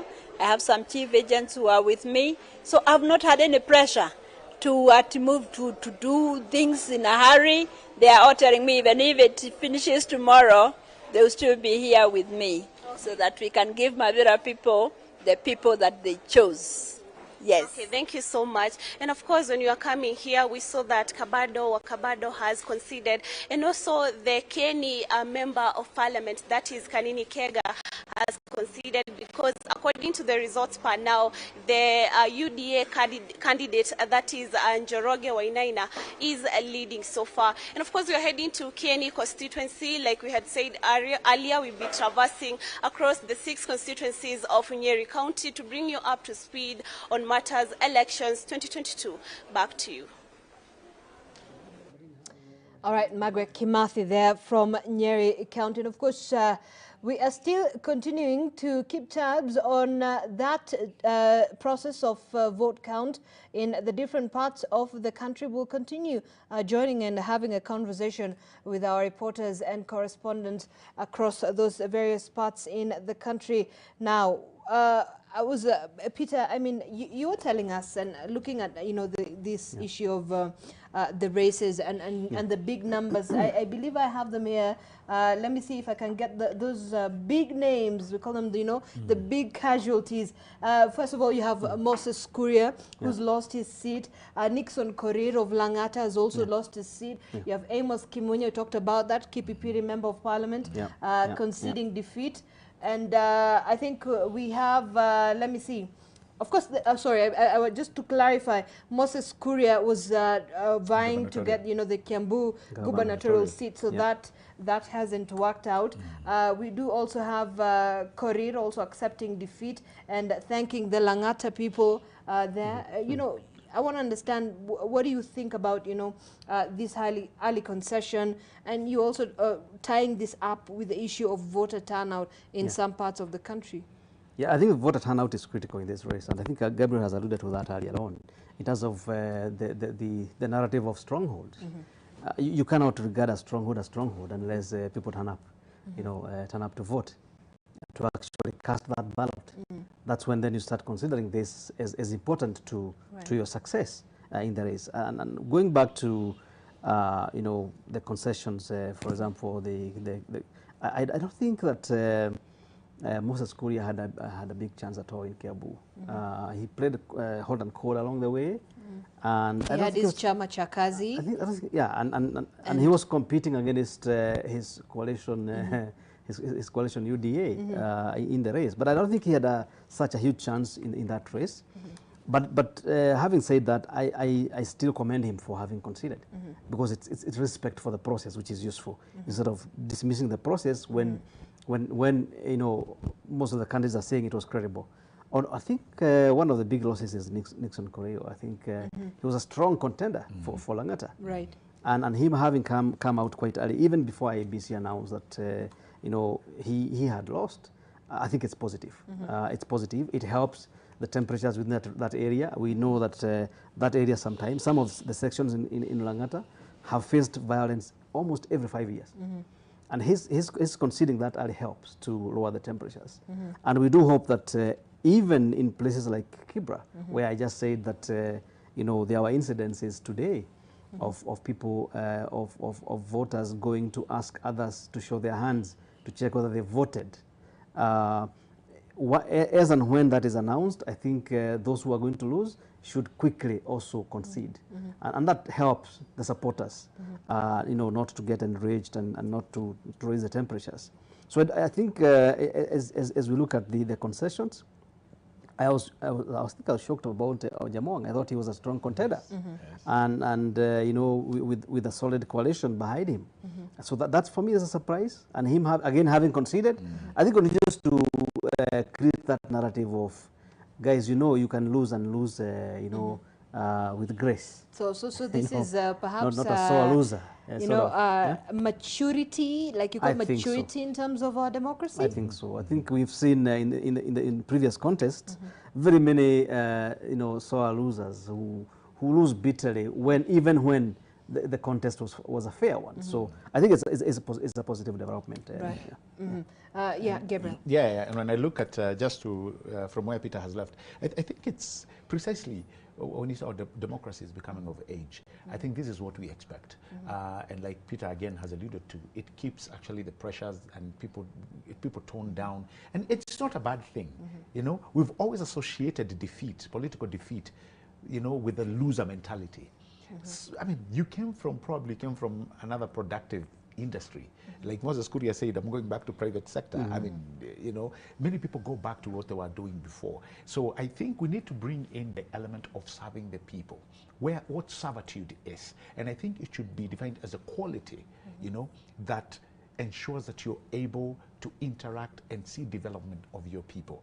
And knowing fully well that once you come into servitude, you are coming to serve them. And your time will be up at some point, and I think this is where we get it wrong, when we think, once you get into office, it's a career. No, it isn't. You have been given the ability by the people. Right. The power belongs to the people. They've allowed you, Zainab, to serve them. when you feel you've served your people, when you've done your core work of serving, of changing your environment, when the time comes, live with grace. And I think the person who gives us that very good example is Nelson Mandela. Many people, we keep telling people, many people expected. The world actually was ready to give Mandela the dream of just becoming a lifetime president of South Africa. What does he do? He served for one term and said it was enough. He showed the people this is the way, continue with it. And I think from a servitude point of view, that is what every self-respecting leader should do. It is an honor that you get. You serve the people and your time comes, you leave that particular post with grace. Don't feel as if, you know, you are the be all. You are the one who knows everything about that region. No, Be a time all will and come all, and right. all, exactly. A time will come when they will choose somebody else. I was looking at Nyeri and I was talking to Peter, and I thought somebody like Priscilla Nyokabi, who was running for the Senate. I mean, she fits the bill. I mean, I thought, you know, when she was a woman rep back then, she did quite well, you know, in terms of, you know, representing her people. And I thought probably she would get an edge. But then again, there was that sweeping that everybody is talking about, and the whole region went to yellow. And you know, those are some of the dynamics I think that we will be talking about in hours and I think weeks and months to come. Do you think the Kenyan voter is shifting that mindset of loyalty, ethnicity, you know, we must vote for, this is our guy, we have to give him this vote? No, we only know this person, but you're seeing new entrants into these races and it's completely changing that narrative. Well, I think, as we were saying yesterday, the issues in this election have, especially the focus on the economy and the socio-economic situation of majority of Kenyans. So there are factors contributing to this. Yeah, I think that, that shifted slightly away from ethnicity. And I think that's a positive thing. It's also shifted from using violence as a means of mobilization of voters. I think we've seen that very peaceful you know, campaign period. So those two factors, the ethnicity and violence, having gone maybe to the back burner for now, is positive for the you know, for the process. And we do hope that now we can begin to focus not only on national issues, the broader socio-economic plight of Kenyans, but also local issues. For example, there's no reason why the people of Baringo should not focus on the issue of security and safety. Correct. Because it's a big time for them. I mean, every few weeks there's an attack. Every few weeks there's an attack. The number of men killed in a place like Baringo every year, and the number of children who are orphaned should be a big issue for them. And so anybody who doesn't promise to deal with that issue of security, because it affects their education, it affects their economic activities, Social it affects almost welfare, everything. every single aspect of their life. You know, so I think the focus on issues, I've seen that increase in this particular election, and we do hope that this will be incremental and moving forward, that will move away from ethnicity. And the more urbanized we get, I think that might also begin to help. Right. The more integrate, whether in intermarriages or in the residential areas that we live in the urban areas, I think that will continue driving towards a different way of mobilizing, but also a different way of making decisions about how to cast our votes. Okay. Yeah. I think in just a little while we'll take a look at how the different regions in the country have voted. We've seen some surprises in Mount Kenya, some sort of, even in Western Kenya, when it comes to the votes and, of course, what is perceived as Raila Odinga's stronghold. But looking back at the campaign period that we had, spanning over a couple of months, I believe, it was quite intense. You had a number of issues coming up. I think one of the biggest issues that became a talking point for many Kenyans was George Wajakoya. George Wajakoya was, quite an exciting, candidate. He still is. I mean, he's an exciting candidate. And the running mate as well. Yes, indeed. Right. I mean, indeed, both of them actually very, very, very exciting. So there were talks that perhaps, with the amount of excitement that we saw in his campaigns, this would, the people would say that we might see a runoff, that, these numbers, what we saw in the campaign trail would translate into numbers, Gabriel. But what we're seeing is the numbers are not really they're quite less than what we expected. Honestly, I even expected less. Lesser than what we're seeing now? And to be honest, I'll tell you why. Zainab, you see, this election represents a lot of serious things and a lot of serious challenges. You need serious people with serious sight, you know, to be able to deal with some of these things that we are suffering from. If you look at where the country is, where it was, where it is today vis-a-vis where it was probably 15 years ago, you realize that some of the trajectories in matters development, may have probably not gone with the speed that we expected. Justifiably so, because there has been so many things, COVID included. And that's why I'm saying jump-starting where we are today, having come out from what we've seen, requires serious people with a serious vision. Now, I'm not against Wajakoya and what he was preaching, but the message that he came up with should, you know, drove people to start wondering how serious we were. If you are talking to me about somebody like Dida we had last time, right? Comic, but still he was not, you know, that twisted. When you're talking about snakes, you're coming to talk about, I mean, marijuana. And granted that probably he means well in his undertaking, that's still a drug that is illegal. And to me, so when you're talking about somebody who has his manifesto pegged on something which is unconstitutional, it's not the best place to start. But I think even during the presidential debate, we had Wajakoya's running mate, Justina Wamai, very confidently explain, you know, how marijuana would, you know, translate into a productive business for Kenya. And I not meant, you know, talking about, you know, there's a certain aspect of marijuana that was, you know, medically, you know, usable. So it was quite convincing, I must say. You see, Zainab, I think in many other jurisdictions where societies are high trust, such things can work. The United States and where have you. We have a problem in this country with drugs. All right? And as much as we do that, we do not have the reciprocal mitigating services to come to play. All right? We cannot compare ourselves with the first world, the pace that they have moved. Now, I understand when somebody looks and comes up with a narrative and says, this thing can earn us profit. It can be good to listen to, but when push comes to shove, I do not think it will work. There is no mechanism that feeds it, you know, to work. Now, I have heard people say that, you know, probably that's what we needed. We needed somebody who is radical. I don't think that's what we need at this point. We need people who can think and think sound.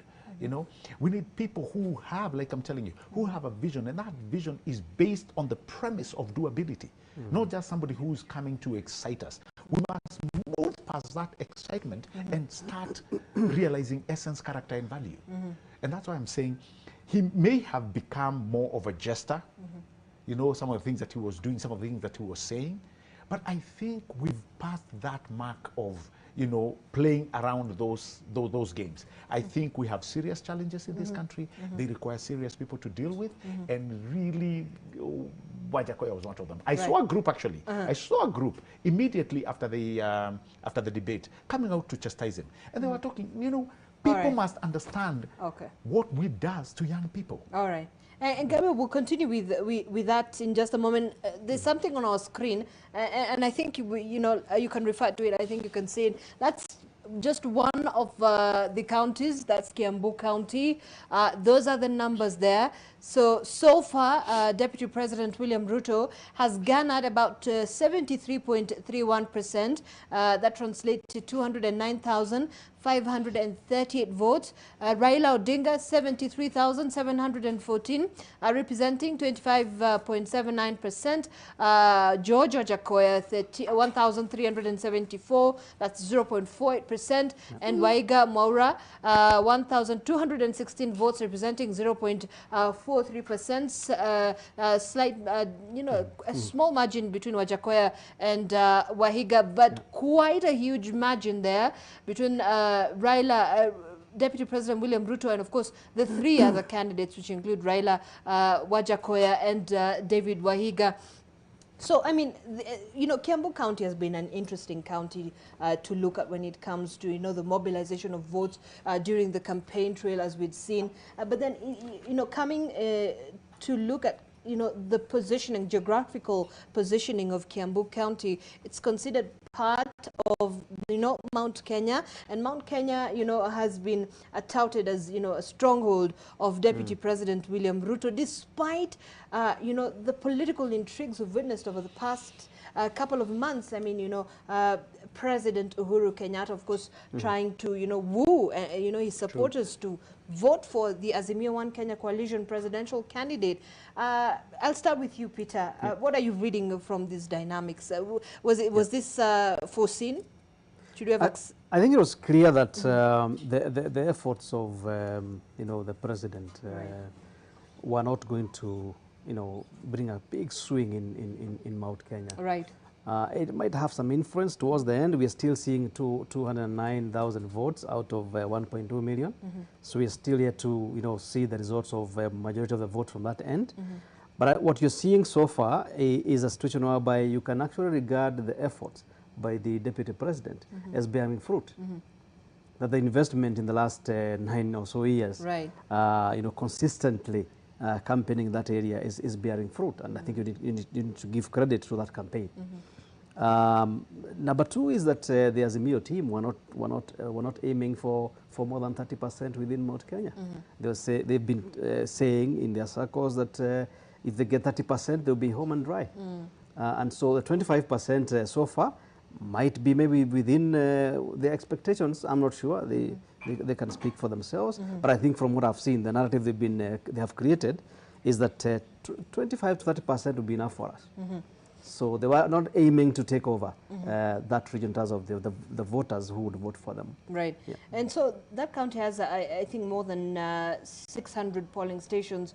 Also, very interestingly enough, that the deputy president actually managed to garner more than double the votes that were cast in favor of his closest rival, Raila Odinga, at President Uhuru Kenyatta's polling station, that is Mutoma Primary School in Gatundu. So, Gabriel, I mean, would you say perhaps, you know, that Deputy President William Ruto has endeared himself to the people of the mountain for, you know, quite a long time, that worked in his favor against, you know, Raila Odinga? Of course. And only a very silly person would not accept that fact.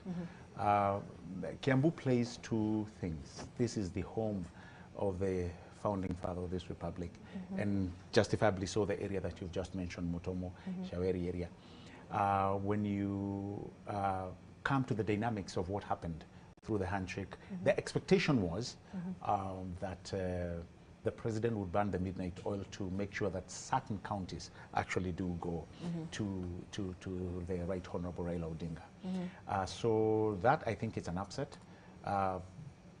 Mainly because even in the area that people may have expected a sway, have not gone the way they intended. But also, this brings in the story of the Kiambaba election. You know, if anybody was to... A completely shocking election, by the way, right? Yes, it was. To me, that's what... And I started reading, wow, this is serious, because you're looking at Kiambaba and Juja. That's when we should have noticed there was a shift. Yeah, of course. And not only because people came out in large numbers to vote for somebody who nobody ever, or nobody knew, the mere fact that that seat went to UDA should have signified a positive in what you've just said as William Ruto endearing himself to the mountain. And I think he's done that quite well, given the fact of what we've been able to see or hear some of the people who've come out to actually concede. So as the numbers come in, we do not know how it will play out, but what you've just shown us, that is a very good indicator to show that the voters actually in Kiambu turned their backs on the president. All right. Our very own Duncan Khaemba is on standby in Siaya County. Duncan, good afternoon. Tell us what's happening there. Good afternoon. Yes, I'm coming To you live from Rarieda constituency. This is one of the 6 constituencies in Siaya County. Now Rarieda has a total of 84,000 registered voters. From where we stand, it is the county tallying center at Chianda Secondary School. This is where the presidential results will be declared, as well as the member of the National Assembly. This is where it will be happening. From the information I've gotten from the returning officer, Bernard Odul, he says that out of the 163 polling stations in this constituency, 133 have already filed in the results. That is, the Form 34As have been availed here. What is remaining is 30 of them.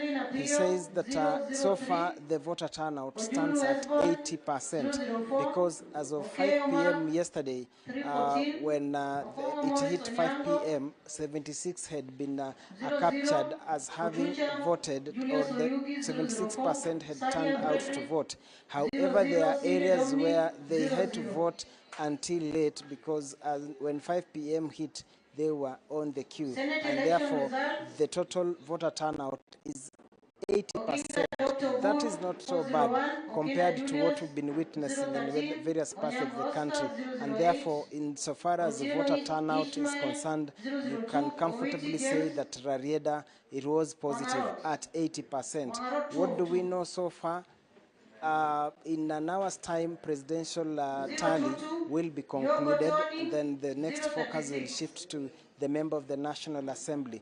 Remember that the current sitting member of parliament for this constituency is Dr. Paul Otiende Amolo, and therefore he's seeking to defend the same on ODM ticket, but he has 5 other candidates that he's battling with. From what we gather so far, there is a tight race trying to shape up, although by and large the Orange Party appears to be dominating, not just only here in Rarieda, but other constituencies as well. However, there is one constituency that party MDG is actually stronger than ODM, so to speak. However, it is too early to make a call. That is, and so far as this particular part of the country is concerned. From here, we'll be crossing over to the neighboring Bondo constituency that has 104,000 registered voters. That is the second highest number of registered voters in a constituency out of the 6.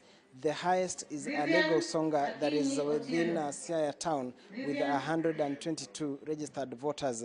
Just like the rest of the country, this particular constituency and Siaya County at large, they are keenly following events that are unfolding at the national level, because Raila Odinga is a son of this county, and therefore that is where all the attention is by and large. And then there is also that governorship contest between James Orengo of ODM and UDM's Nicholas Gumbo, who comes from this Rarieda constituency. That is how things, that is the state of the race in this particular constituency and this particular county. But by and large, their focus, their ears and attentions are trained at the Bomas of Kenya, the national tally for the presidential election results. Over to you in studio. All right, Duncan Kayemba in Siaya County. Thanks, Duncan. We'll be getting back to you later on in just a moment, of course, to get more details on the ground from that part of the country. Before I hand it over to Dan Mwangi, allow me to introduce, of course, Kipchumba Karori in studio. Thank you. Umechelewa, but you're welcome. Interesting conversation we're having. We'll get back to you as and when we're done with Dan, but don't be done. You know, I was about to ask Kipchumba whether he was giving his co-panelists a head start. Oh boy. They are good gentlemen. Very good. Karibu sana. And we've got a number of things to just keep you updated with in regards to the numbers that we have so far, the provisional numbers. But before we get into that, let's cross over to Naoma Sampaul, coming to us live from the county of Bomet. Naoma, what's the status there? Don't worry, we have about... Well, Dan, first of all, let me begin by correcting you. I'm not in Bomet, I'm in Narok County, and I am at Narok North Constituency Tallying Center right now, where the tallying of the results is continuing, maybe just a small distance from where I am standing. Right behind me is a gate, as you can see it, is the gate to Masai Girls High School here in Narok County, which is the constituency tallying center for Narok North. And just a few minutes ago, a provincial officer a PO was arrested by the police in this county because of swapping results in favor of the UDA gubernatorial candidate. The PO was the PO at the Nkaitopuyoni. It's a very hard Masai name. She swapped results. Kenta Muitalelo Kenta, who is the ODM aspirant, or rather candidate, had scored 470 votes, while the UDA gubernatorial candidate got 36 votes, but the PO swapped the results. So when the RO was tabulating the results, they noted that the results in the ballot box are different from the results submitted by the PO, and immediately they involved the police. Immediately after announcing, the agents of Kenta raised the issue and started telling the RO that the results that they signed at the polling station are different from what the RO announced, the deputy RO announced. And so the police had to be involved, and the investigation is already ongoing. Earlier on, I have just seen the ODM gubernatorial candidate Moitalelo Lekenta come in, still following up on the issue. This is not the first case. In Narok East, there was another PO who was also arrested for attempting to swap results, and it is already a police case. Police are already conducting investigation. Otherwise, apart from that, everything is going on well. Earlier on, we spoke to the sub-county police commander, who confirmed the issue and promised that they are going to do investigations and get to the bottom of it. And other than that, everything is going on smoothly. The tallying of the results is still a bit slow because until now, the county tallying center, no constituency has submitted results to the county tallying center. So we are continuing to follow from all the 6 constituencies here in Narok County, which include Narok West, Narok East, Narok South, Narok North, Kilgoris, and Murwadikir. We're continuing to follow all the results to be sure to update you, our viewers. Remember that in the Senate seat, it is also a very tight race pitting the current Senator Ledama Olekina and the current Governor of Narok County, Samuel Oletunai, Gideon Conchela, and another aspirant. This particular constituency has 8 candidates, and as we speak, the candidate for Jubilee is leading in this particular constituency, and we will wait until Iebc finishes tallying the results. Then we will be sure to tell you the final results. I am also updated in Bomet County. The process is still continuing, albeit slowly. Until now, there is no constituency which has submitted results to the county tallying center, even though in the Iebc portal we can see that these particular counties have submitted almost all the Form 34As. But as of now, we will continue following. I will be, from here, I'll be going to speak to the ODM candidate, Moitalel Olekenta, whose votes have been swapped. And by the way, in this particular constituency, Kenta is leading as per the results that have already been announced by the RO, although it's still a bit too early because we still have a very long way to go for all the 190 constituencies to be finished. This particular constituency has about 88,000 voters out of the total of more than 398,000 voters here in Narok County. But we shall continue to keep an eye on everything that is happening, and we will be sure to keep you posted on everything. Back to you in studio, Dan. Thank you very much, Naoma, and my apologies for teleporting you illegitimately. You're not in Bomet County, you're in Narok County, but Bomet County is also a county that Naoma is covering and following up on as we cover all 47 counties. And just to give you an update on some of those leaders who are vying, the candidates who are vying, some of whom have now conceded defeat so far. We have George Theuri, who was vying for the seat of the Member of National Assembly or MP of Embakasi West. He has conceded defeat. We have Kabando Akabando, who was running on the NAK Kenya ticket for Nyeri senator, and he has also conceded defeat on his social media platforms. We also have others who have conceded defeat, including Moses Kuria. He was one of the first. That was last night. He was vying for Kiambu County Governor, but last night he had a message which was then confirmed that he has conceded defeat. Nixon Korir, or Generali, he is still the MP for Langata. He's now the outgoing MP for Langata. He has conceded, and he has said that, he has accepted that he has lost to his competitor. We wait for the IBC to then make the formal announcements, and so we will continue that. Before we get there, we still have Naomi Shaban, who is the sitting MP of Taveta and has lost, rather has conceded, I should say, has conceded defeat. We'll go back to that page, but since we are here now, we have Jasper Mudhomi, or to many people, he is MC Jesse.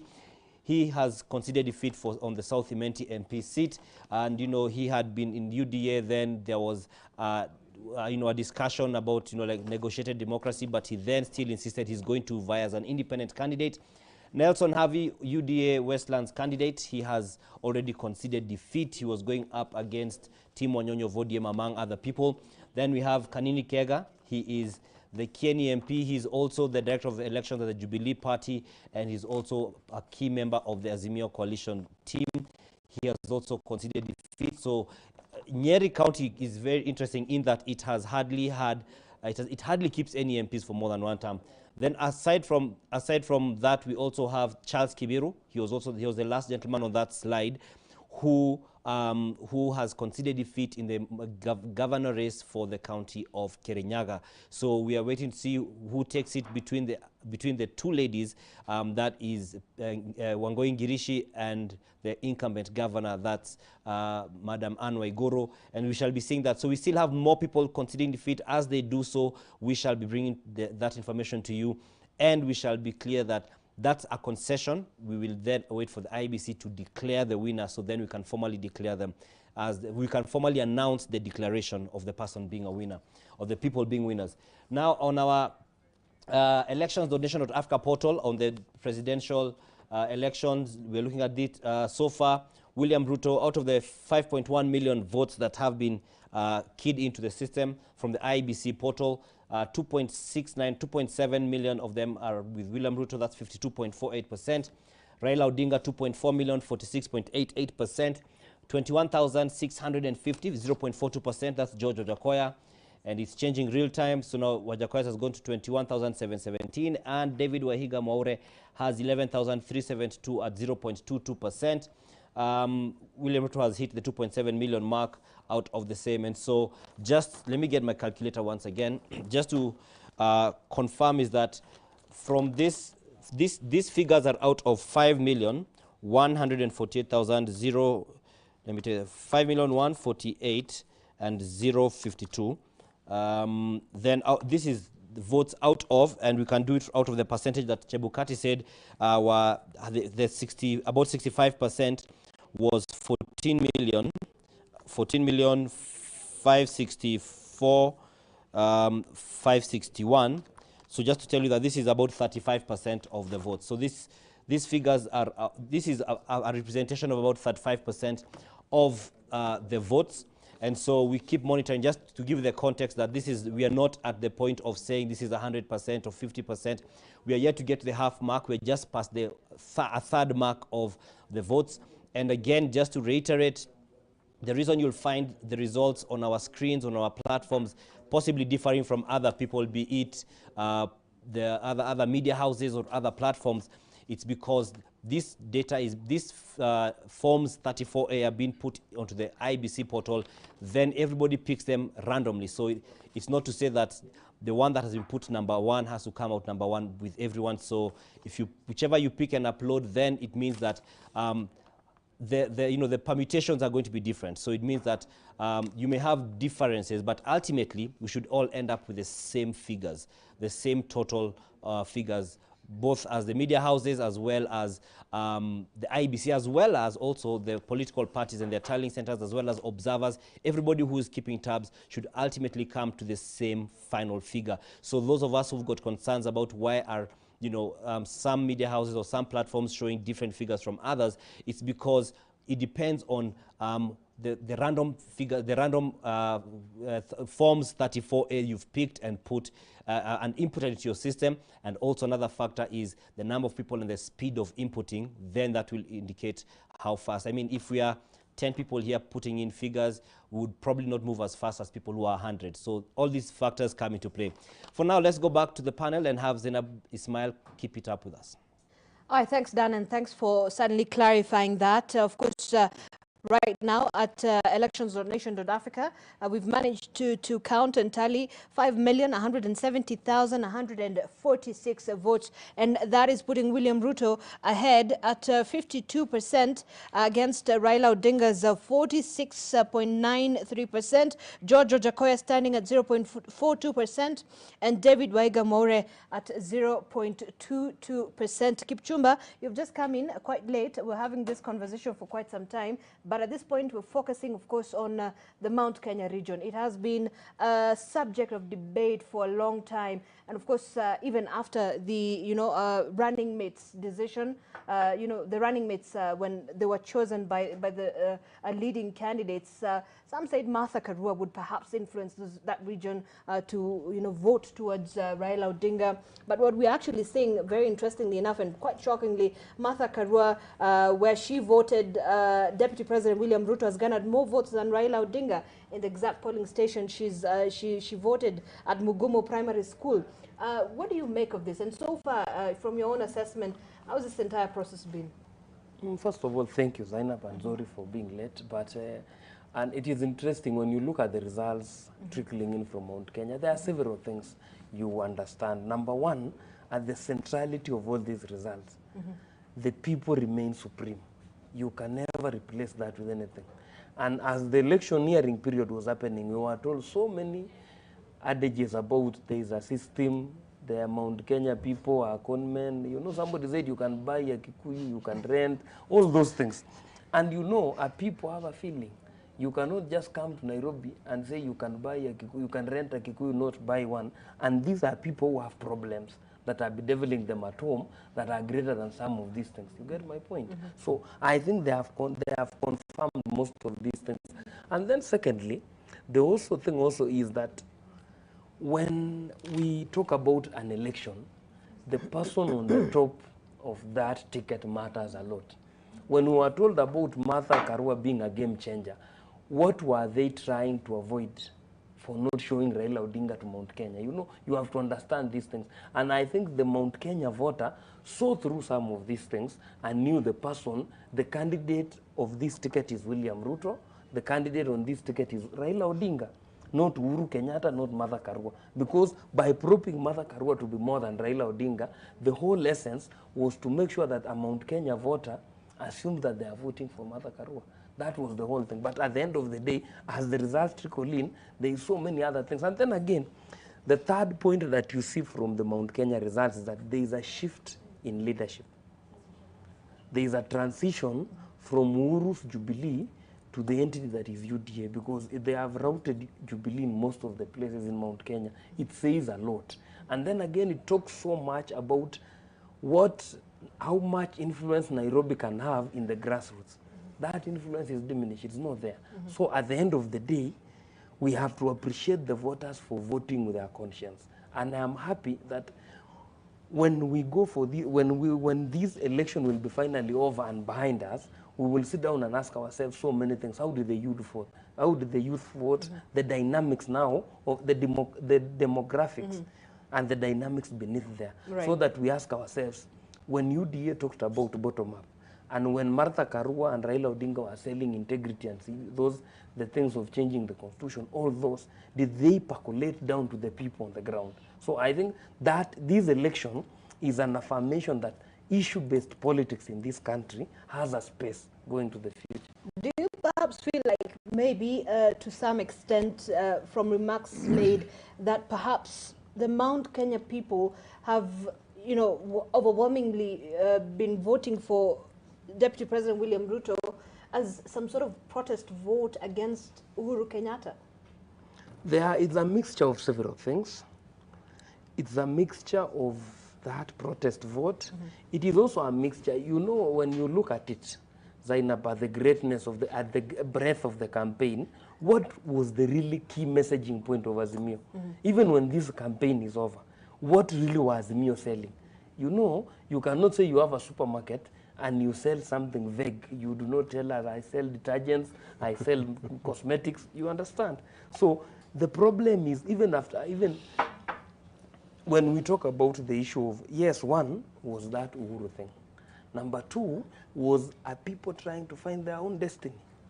And then again, there is also the other thing that has to be said, that if today we were to call the presidential election and to call it to where it is, it will mean that the founding fathers of this country, we have finally unyoked ourselves from the yoke that has been the founding fathers, the Odingas, the Kenyattas, and the Mois. So I think also as a people, we are trying to move away from the yoke of the people who established the country. We are now grown-ups, we can decide on our own. Okay. That is the message that you can see from this voting, because look at where Gideon is. He's been wiped on the floor, all these other people. So at the end of the day, you have to give it to Kenyans that we have come of age. And then again, also I have to thank something, maybe it's been discussed. We have to appreciate leaders conceding defeat. It means we are growing, getting somewhere. Some sort of maturity in terms Yes, of our democracy. so that if you are defeated, you do not organize goons. You just say, okay, it was a fair contest, I live to fight another day. When you look at the margins of some of these people who have conceded defeat, they have you will still feel, hey, 1,000, 500, but they have seen in their wisdom, it is good to concede, which is how democracy should work. Okay. Peter, earlier on you were talking about, of course, and you know, you're part of the Mount Kenya community, but there's this thing, you know, Itweka. We've seen it, you know, coming up. It's a term that's come out a number of times in this campaign period. What is this all about, Itweka? What does it mean? I think when you talk about Itweka, I mean, intergenerational transition of power or authority, it's quite a significant issue.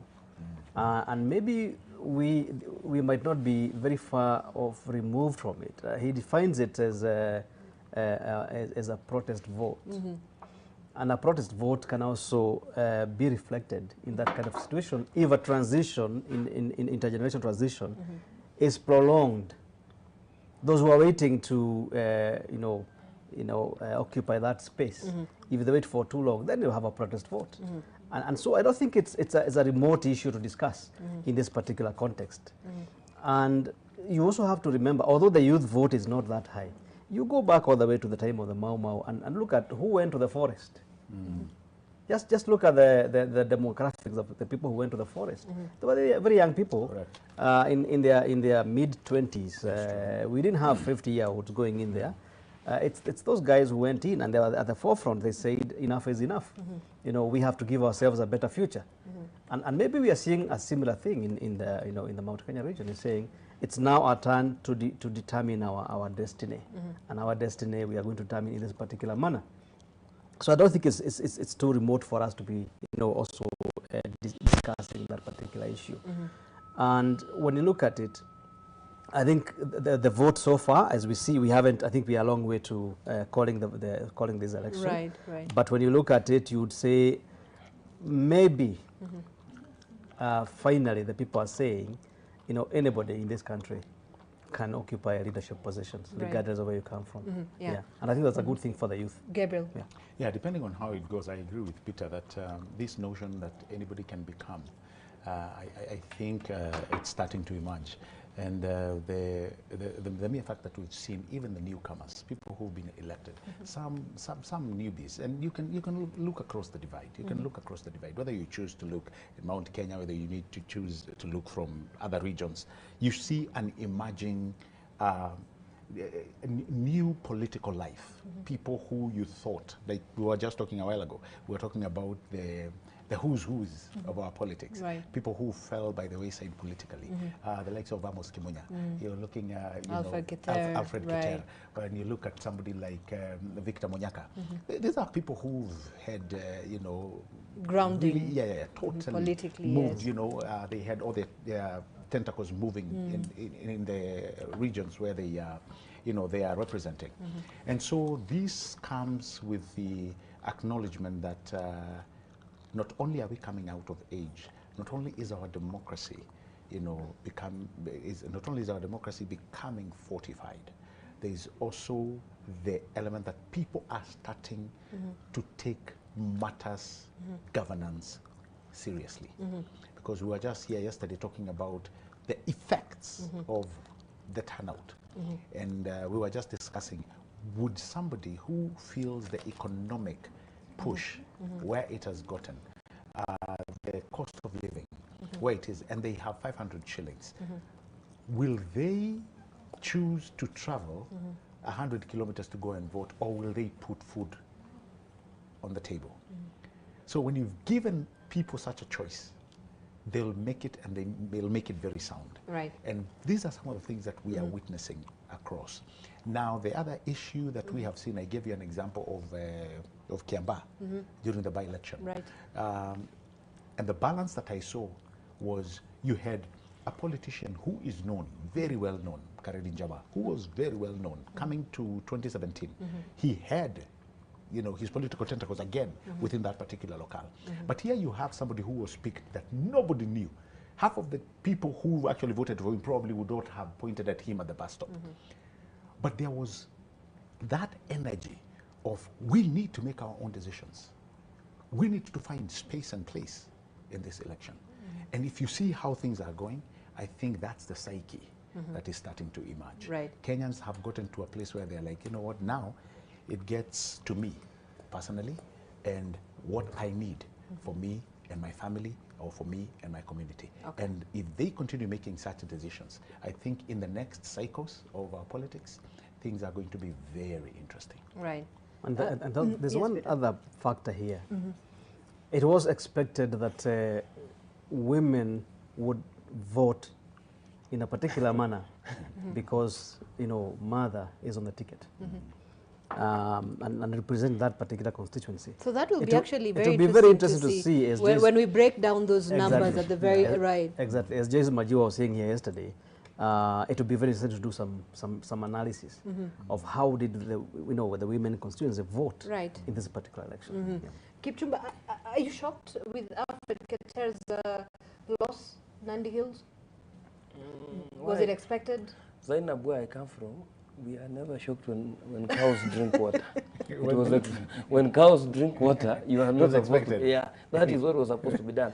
But also, I think there are several factors that play to it. One, you have to understand that he has run out of luck.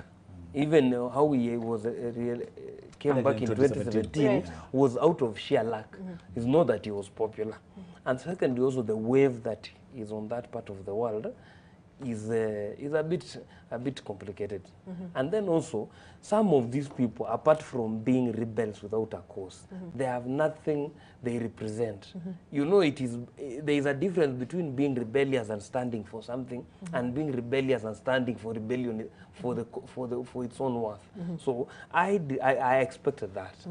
But again, what we need to ask ourselves going to the future is, by voting for political parties and all this, will that make our life better? That's the question now. After electing members of a political party, like in my backyard, UDA has taken everything near 100%. So what we need to go now back is now the question of how we are done with the elections. We have our members of county assembly.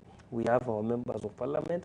We need now to go back to the issues, because after all is said and done, when we'll be discussing about the demographics, how they voted, when we now go down, when we go granular, there is something that has to be discussed. One is the cost of doing elections in this country. Number two is the lack of innovation within our electoral sector. Because why will I have to leave Kangemi travel to Maralal and go and vote, and the only person gaining in this question is a politician who might never know you. He will know the number, but not know you in person. Right. And then why don't we, because every phone has an IMEI number, which is uniquely that, why don't we allow ourselves to be voting through our phones and we just strengthen the checks? Because at the end of the day, Zainab, democracy and how it percolates down to the people says a lot about those who are elected and how they will use their mandate. Because the voter turnout is around 5%. It will be around 67. So that's because that's we've excluded the manual register. Yeah, but the manual register is they are not more than 200,000. So let's say 65. Right. What is happening to this 35% of the population that did not take part? And decided not to go and vote. Yes, and then again, there is also another part of the population which decided not to register as voters. When you add that part of the population, you come back to around 41% or thereabouts. Now That's a huge number. That's a huge number of our people. So the people ruling or the people governing have a mandate of around 50% or 50-something% of our people. Right. Are we moving forward as a society? The answer is no, because the people who 50% elect come and govern the resources of the whole of us. We need to bring more people to enjoy their Article 38 rights, which is political rights, because at the end of the day, if these people are not voting, we need to ask ourselves why. Maybe if they voted, we will have better leaders. And you do know that within a huge percentage of that constituency is the youth who has decided they're not going to vote. And we've, tried to figure really out what could be the factors that is contributing to the voter apathy among the young people in this country. Rita, actually yesterday in the afternoon, I was speaking to my nephew. Is the generation. Right, Gen Z. Yes, that one. So I was asking, why haven't you voted? And he was asking me, what is there? Why should I vote? Right. I got surprised because, you travel all the way to the village to vote. And when you get there, you call someone, tell you, I have not seen a reason. So what we really need to work on, number one, is there is a communication, the generational communicational breakdown between the generations up to the millennials and then to the generation, that generation Z, there is a breakdown. Right. You find them on TikTok. IBC has to be innovative again. Go look for them there. Politicians have to be innovative in their campaigns. I think we are moving much to the town hall kind of presidential debate arena of doing politics as opposed to this political rally, because the kind of people, the young people of these days, you can't find them in a rally. If you are to call a rally, you will get your normal people. You can't get the young people. And those young people are the people whose policies of this government or any politician are consequential to. And by this will actually have a huge impact in the on issue them of, more than on other people. And even on the issue of governance when it comes to this country. Later on, when you realize that a lot of young people were shunning, to be part of this whole democratic and governance issue in the country. But I think the incentives have to be put in place. We cannot just allow that to happen, because if you allow that, the number might come to be more than 50%. What will you do? You have a generation of renegades who do not recognize those in power. Right. And it started when that same generation started drifting away from religion. Look, we'll come back to that and have that conversation a bit more. Let's cross over live to the National Tallying Center at the Bomas of Kenya. Our very own Leila Mohammed has been pitching camp there. Leila, a very good evening to you. Yes, it is evening. It is 7 minutes past 5 p.m. Tell us, what's the latest from Bomas of Kenya? Well, Zainab, just as you are having that conversation about the Generation Z and their desire to be faithful to God Almighty or not, it's quite interesting that you mentioned that, because the youth of this country have been part and parcel of a conversation going on under the last 24 hours, where the number of voters, the total number of voters that participated in the election 2022 has come under scrutiny and question. And Wafula Chebukati Chebukati now raising that number from 56.7 last evening to about 65.4% of those BVRN KIMS kits that were functioning. But he says this number is likely to go up because there are some places in this country where the manual register was the critical point of identifying those voters, especially in some constituencies in Kakamega County.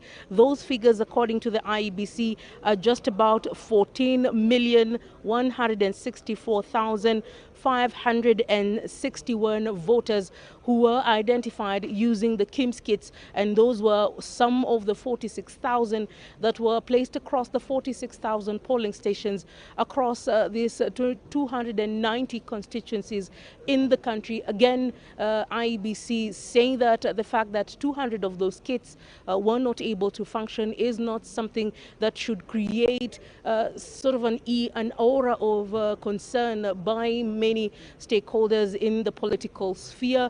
But the all-important question many Kenyans have been asking is, when will Wafula Chebukati make that big announcement? According to him, not today, not anytime soon in the next few hours, because the Form 34 are expected, the Form 34As and B are expected here in Nairobi from the various counties, and the process of counting and tallying at the constituency and at the county level is quite slow and grueling, and that is why he insists that he has a 7-day window up until late evening Monday next week, just legally within the precincts of what the Constitution gives and guides him through to be able to make that critical announcement. But he says once those forms come in through, you have tables across the various floors of this amphitheater where IEBC officials are receiving the scanned and photographed Form 34As and 34Bs, where they will be doing the verification of the information or the data from one form to the other, just to clarify that the details of those forms tally and the numbers that are coming from the polling station are indeed what has been presented before you. So in terms of the national tally here of the presidential vote, it will not start streaming in because once everything is set, we are seeing the screens of receiving the Form 34A are at 98.56%. Once all those forms are coming into the form, I know that in Eldas constituency, which they were voting earlier today, polls have already closed, and thus counting will begin and join the rest of the country in ideally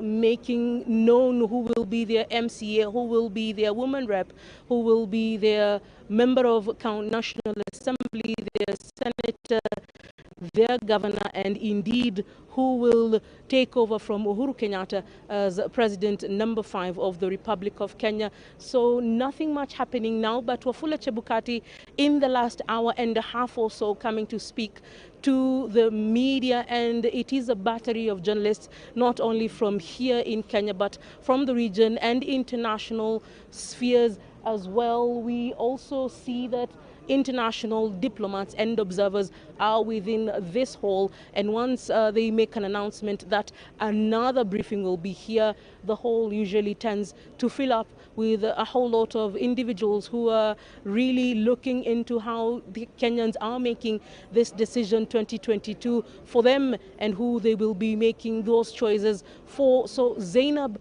at the moment, those are the figures that we have at the moment.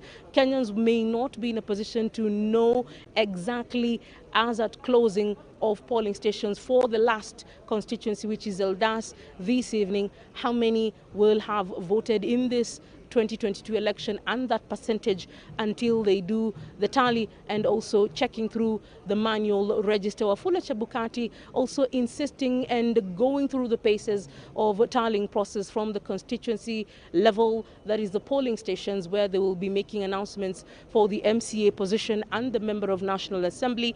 and he is insisting that he has 7 days, and he kept on answering questions from the media, and as many are wondering, when will he make that big announcement? This big announcement for today, Wednesday, he insists is in not coming. However, we've seen various key players. Waihiga Mwaure of the Agano Party was within the pressings of Bomas of Kenya. He was received by members of the IEBC, and he had a chat with them, just as the members of the IGAD observer team were here.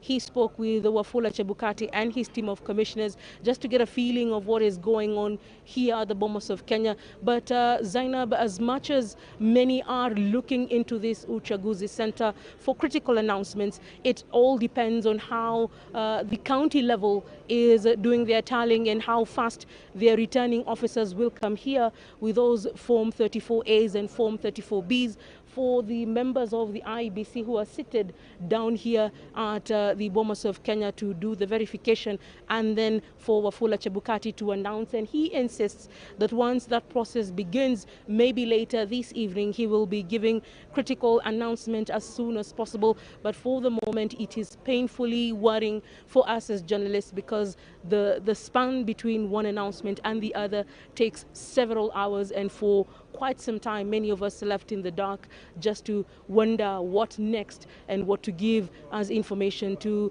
the public. But he insists that you can access Form 34A series. Go to https://forms.iebc.or.ke and verify those documents yourself, and not wait for someone else to tell you this and this is happening at the constituency and the county tallying center levels. Zainab. Leila Mohammed, there she is at the National Tallying Center. Of course, we'll continue getting those briefings there as we take a look at what Wafula Chebukati, the IEBC chairperson, will be telling us. So, but Olive Barrows will be joining me in just a moment to give us a sense of what the Constitution talks about when it comes to the declaration of results. The chairperson, Wafula Chebukati, also just mentioned that.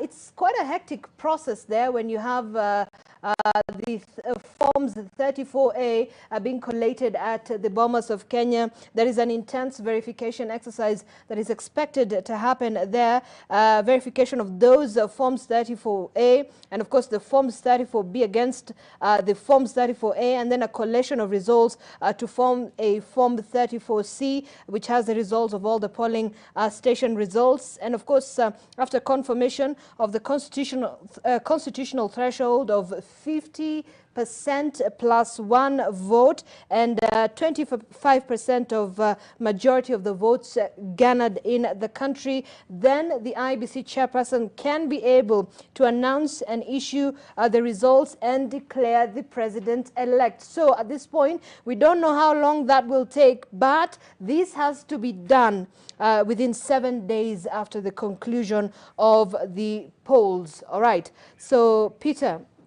All right, so of course, I think very quickly, let's take a look again at our map. Kericho County, that's Kericho County. Deputy President William Ruto enjoying a 95.25%. That's translating to 199,342 votes against Raila Odinga's 9,471 votes. Okay, that was Kericho County. We'll come back to that. All right. And these are provisional results, I must say. These are not the final results, and we're still continuing to count those votes. Kilifi County, so far Raila Odinga at 28,801, 76%. Deputy President William Ruto, 8,302. That's about 22.08%. Wajakoya, we'll be getting to that. So this is moving quite quickly. Kisii County, Odinga 66%, Deputy President William Ruto 32%, Wajakoya 0.4%, Waihiga 0.17%. Provisional results, the votes are still coming in and the counting is still ongoing. So this is a picture of how Kisii County is looking at this point. The figures there, 70,000 and 77 for Odinga. Kitui County, very quickly. So far, Odinga also enjoying a lead there, 65.93%, 42,235. Deputy President William Ruto, 32.75%, about 25,947 votes. Wajakoya, 0.8%, and Wahiga, 0.46%. That's about 366 votes cast in favor of Wahiga Maure. In Laikipia County, Deputy President William Ruto, of course, leading there, 74.75%. That's 40,049 votes. Raila Odinga following with 24.53%, 13,141. Wajakoya 0.4%. Wahiga at 0.32%. And I must continue to insist that these are just provisional numbers. The votes are still coming in, and we're continuing to count them and tallying and collating those results together. Machakos County, very interesting county. Raila Odinga, about 78.21%. That's translating to 60,262 votes. Deputy President William Ruto, 20.74%. 15,980 so far. Wajakoya enjoying 0.79%, and Wahiga Maure 0.26%. That's about 204 votes in favor of Wahiga, 608 votes in favor of Wajakoya. And lastly, for this moment, Mandera County, so far, Raila Odinga leading at with 76.32%, 59,011. William Ruto, 23.01%. That's about 17,790 votes. Wajakoya 0.51%, and Wahiga Maure 0.17%, translating to 130 votes.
All right, so those are just some of the numbers that we have for you so far when it comes to the votes cast in the different parts of the country with respect to the presidential race in this election.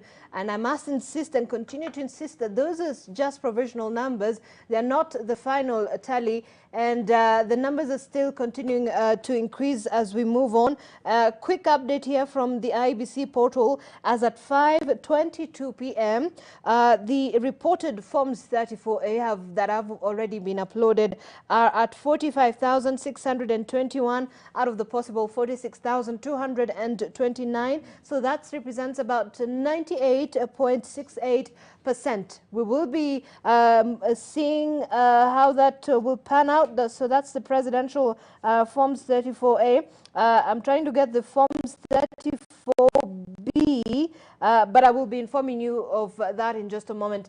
Well, Olive Barrows is here with me. Olive, you're keeping tabs with what the Constitution says when it comes to the, one declaration of results. Just to give us an idea. Thanks, Zainab. Now, you made reference to that Form 34A, and we did hear the Iebc chairperson, Wafula Chebukati, make reference to them and say that about 97% were in. When I last checked, it was at 98%. You've just given the latest update. Also part of what he spoke about when he addressed the media this afternoon was that they have 7 days to declare the presidential results. True, that is according to Article 138 of the Constitution. Now, depending on how that result goes, there are 5 scenarios. Scenario 1. Now, for a person to be elected president, they must garner more than half of the votes cast. And 25%, at least 25% in half of the 47 counties. That is about, let's say, 24 counties, that is? Yes, those are the 2 criteria set out in the Constitution for a person to be declared elected as president-elect, I think is how we put it. Now, should that result go unchallenged, then this is now scenario 1. The swearing in of the president-elect should be done on the first Tuesday following the 14th day of the declaration of results. So that is scenario 1. Outright winner on account of garnering more than half the votes and on account of garnering more than 25% in 24 counties. That is a win. And if it should go unchallenged on the first Tuesday after 14 days of the declaration of that result, then that will be the first scenario. They will be sworn in. Scenario 2, should that result be challenged, anybody challenging that result would have to do so within 7 days of the declaration of results and challenge it at the Supreme Court. Once it is challenged at the Supreme Court, as Kenyans, we've been through this process, I think, at least twice. Once it's been challenged in the Supreme Court has 14 days to hear and determine the petition. The president-elect, should the Supreme Court uphold the win, the president-elect should be sworn in on the first Tuesday following the 7th day on which the court renders a verdict. What happens should the win be invalidated by the Supreme Court? Again, as Kenyans, we've lived through this. Fresh elections shall be held within 60 days after that determination. Now, that is scenario 3. Scenario 4, yes. If no candidate garners more than half of the votes cast, or at least 25% of the votes cast in each of at least 24 counties, then fresh elections. I think this is what people are referencing or calling. Kipchumba Karori can provide insight into this on the other side of this presentation. But this is what people are calling a runoff. So a fresh election shall be held within 30 days after the previous elections. So 30 days after August 9th, within that period is when a fresh election would be held. Now, the election will not be between all 4 candidates as we have it now. It would be between the 2 candidates who scored the highest. In this case, either or, should it happen, Raila Odinga, William Ruto, as the numbers stand now. And the candidate who receives the most votes in a fresh poll shall be declared elected as president. Now here comes in scenario 4. Within that scenario of a fresh election within 30 days, if the win goes unchallenged, then the winner, we revert to scenario 1, where 14 days within the on the first Tuesday after 14 days of the declaration of results, then they would be sworn in. Scenario 5, within the fresh election scenario, should that win again be challenged, then we go through the Supreme Court process again. So those are the 5 scenarios that we face depending on that result that IEBC will declare. Zainab Ismail, back to you. All right, thanks, Olive. At least now we have a better understanding of what the Constitution says when it comes to the end of this entire election process, which is the declaration of results. Very interesting insights there. And I think I'll just go back a little bit to what we were discussing earlier on, and then I'll get to Kipchumba's, sentiments on the same. So this issue of runoff has also been part of the discussion that we've had. When Wajakoya came in, like I said, Wajakoya came in with this, the Wajakoya effect and the wave. That was one of the issues that people were speaking about. What if those numbers that he attracted during the campaign period translated into votes that we know would end up pushing, this election into a runoff where suddenly, I don't know, I don't want to call it, but that doesn't seem to happen. But looking at where we are, we're at the last, the home stretch of this election process. From the numbers that we've, just seen right now from our screen, and of course, moving forward, where are we likely to head? A clear win by a huge margin, perhaps because the race is quite tight as well. Might we see a runoff? I think Wajakoya first, because it's interesting the way we are proceeding. We came from Sonko to Wajakoya, and I think we'll continue seeing in our democracy more unconventional candidates coming up, not the ordinary candidate coming up. More and more people saying, hey, this is a space I can occupy as well. Whether they have a clear agenda or not, they'll continue coming up. It's upon voters to decide who can best deliver on their expectations. But in terms of the results so far, we are still at about 5-point-something million coming in. Right. I think by the time we get to 7 million, there will be a clearer picture coming up in terms of where we're heading. But looking at it now, I think we might end up with a first round win, but by a very narrow margin. All right, Gabriel, small margin, narrow win. We've seen that scenario before. I think even in the 2007 election, although it was disputed, and remember what happened even afterwards. I mean, there was about a difference of 200,000 votes between the two leading candidates then. With this, are you perhaps seeing, because we're seeing the numbers shifting, back and forth between the two contenders. What is your prediction from where you sit? And in fact, in 2013, it was actually even, the numbers were actually meaner if you go by that account. Right. And so on this one, I think I'm looking at the periphery of about, and this is me personally, not anybody else. Yes, yes. The way I'm seeing things, probably will be playing around the area of maybe 700,000 or less. Yeah, but I don't think if it goes over 1 million, it will be a slam dunk. Yeah, so this is my personal. So it will be around the periphery, which is actually a very big margin if you look at it. Anything lesser than that is what now Peter can say it is close. Okay. But once we hit the 700, 1 million there, because it can happen from what we are seeing. There are some of the shockers that many people, didn't expect. Personally, there are areas I thought a candidate would do way much, or their numbers would be much lower. But it seems some of these areas, they are almost breaking half and half. So I think we still have some shockers out there. But I am not really shocked about Wajakoya. And it's because what I told you. Kenya is in serious problems right now, whichever area you need to look at. We are coming from the that COVID, excitement fizzled out very quickly. No, it hasn't, by the way. You see, we are coming from, people are hurting. That's what you call it. Right. The cost of living and the economy and, the things that are not going right, when you look at the way the school is being handled, parents, everybody is crying. We need some element of normalcy to come back. And so we need people who are serious on day one to start moving the country in the right direction from day one. Now, with Wajakoya and his weed business, it means if, for all intents and purposes, he was to become the head of state, this country, God forbid, you would start looking to go for a constitutional change. Not really a constitutional change, but she will start moving parliament to put this bill now to allow. It is just unimaginable at this point, exactly. right? Okay. So you can it's see quite far-fetched. exactly. So you can see we need, like I keep repeating, we need somebody who will hit the ground running from day one. Right. And I know I'm asking a lot of you gentlemen to be, prophets, which of course we cannot preempt. But Kipchumba, from where you sit, looking at those numbers, and the constitution, of course, that threshold 50 plus 1 plus 25% in the 24 counties in the country. Is there a likelihood of a runoff? It's too early to call that. Actually, from where I sit, I don't see a runoff. Because if you are to ask, when we sit here now and crunch the numbers, the question ought to be a question of where is the path to victory for Raila Odinga?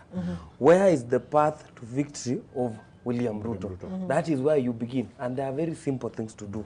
Number one, you ask yourself, for Raila to win this election without reinventing the wheel, he needs to remain with what he had and increase or eat into what Uhuru Kenyatta got in such a manner that it will top up what he did not get or the margin between him and Uhuru Kenyatta.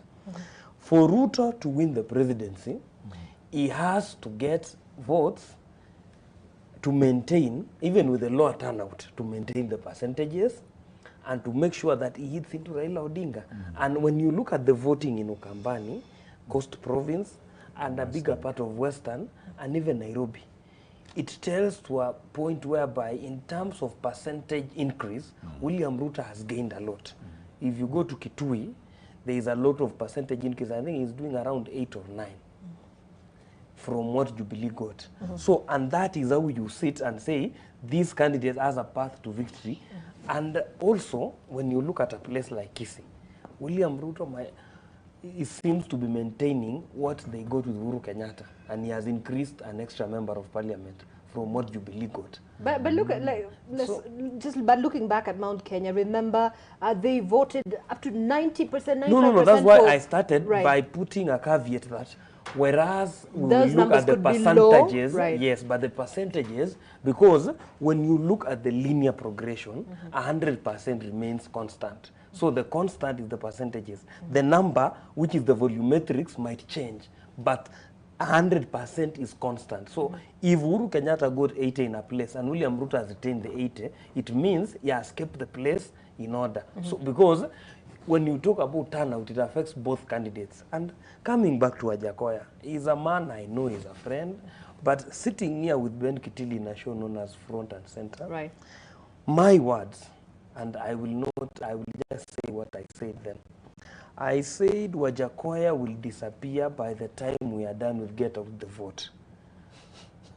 Now we are in a stage, we are in the tail end of the process, we are in Protect the Vote and now get the results.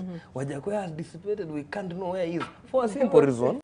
Fair enough. We've seen him, we saw him yesterday. No, but we are talking about seeing them numerically, not physically. He will still be around, but the numbers are not there. And it's for a simple reason, Zainab.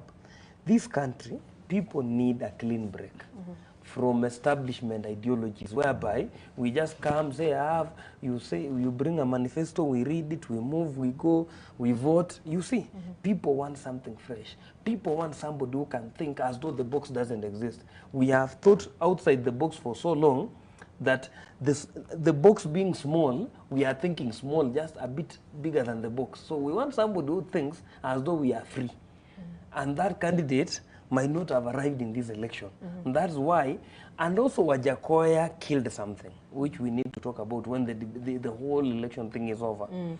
Kenyans are yearning for a fresh ideology, but not... So that opened up that yes, area. the people, there is a vacuum there for that ideology, that people, look here, we can think outside. We need to run away from even talking about we will grow cash crops, to let's grow subsistent, these cassavas and what have you. We get full first before we talk about selling anything. You get my point? But now he came and cheapened that old platform by talking about hyenas, balls, something here, some venom and marijuana. There are serious discussions, but they must be embedded on something tangible. Correct. When I say tangible is because if I go, every time I talk about a political policy, I ask myself, will I have this conversation with my grandmother in Beshabor? The answer, if it is not, I cannot go and tell my grandmother in Tarbo constituency, you know, we want to sell snake and something. It doesn't make sense to her. Right. And if it doesn't make sense to her, she's part and parcel of the political process. And even if, even when we are talking about change, in the change dynamics, change must be a sustainable change. For example, today, Zainab, we drive around here. If I want to reduce jam or traffic in this town, I cannot come and say people will be using small choppers or we will use drones to move people around. You understand? Whereas it is an idea that is feasible in the next generation, it is not for this generation. Those things of talking about hyenas and all the other things are good ideas, but you need to first of all fulfill the needs of the people. All right. Our greatest need was not the Chinese debt.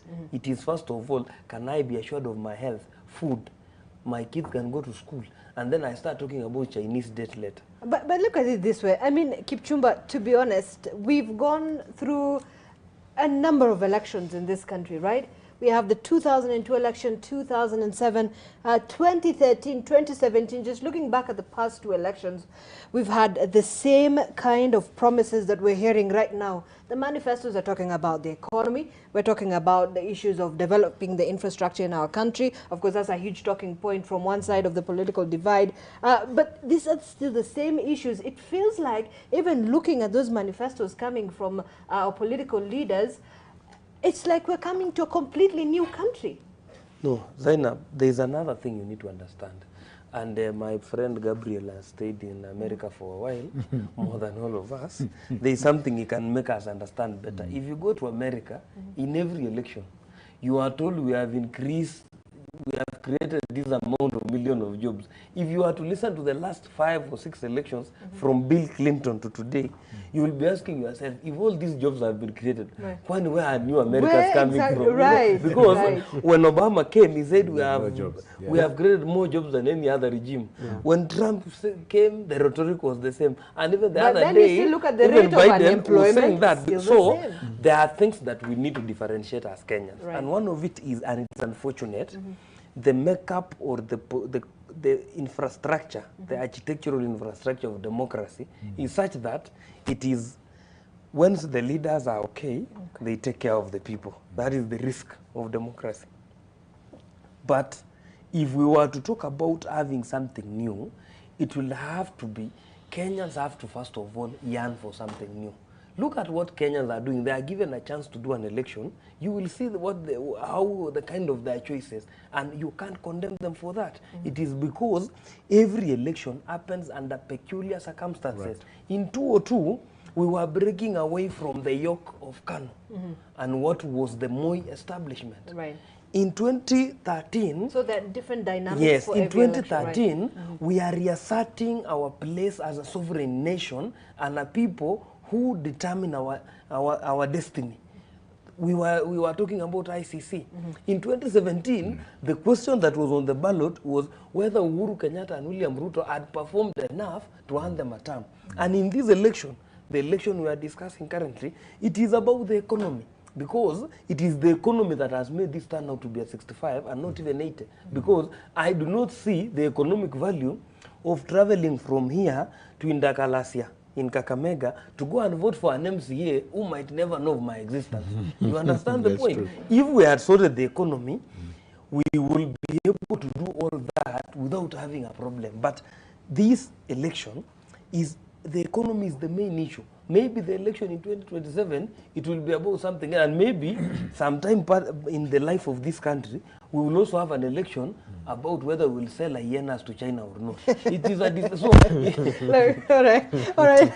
I mean, let me begin with Peter. Look, I know we're almost winding up with this conversation, but we must not miss this. So the Western vote as well, a key feature of focus in this election. You know, Wetangula and Musalia Mudavadi cut off ties with Raila Odinga, and of course made their way to having a conversation and with Deputy President William Ruto. So I'm looking at the figures here. In Bungoma, well, this is a conventional stronghold of, perceived of Azimio presidential candidate Raila Odinga. The provisional results indicating that William Ruto has garnered about 76% of the total cast votes at Wetangula's polling station in Namahele Primary School, that is in Bungoma. So this is quite a huge margin. Remember, Raila Odinga has enjoyed an extraordinary support in Western Kenya, but we're seeing a shift here. What do you read from this as well? I think what we have seen, and I think it was clear from the beginning, even before the vote, that parts of Western Kenya, apart from Vihiga, would be battleground, no longer strongholds as it were before. Right. And that was clear from the even the campaigns.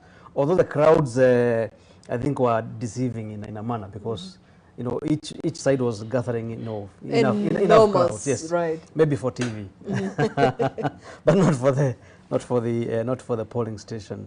So I am not surprised that it's turning this way. In terms of in terms of Azimio or Raila Odinga, maybe losing part of his support in that particular. But you also have to consider that you have two strong leaders on that end, right. Honorable Wetangula and Honorable Mudavadi, who have been the key grassroots mobilizers in this particular instance. And knowing that Honorable Mudavadi gathered, quite a small percentage of votes when he ran for president from that region. I think he had garnered about 400,000 nationally, and most of that was from that particular region as well. So I do see the Honorable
News.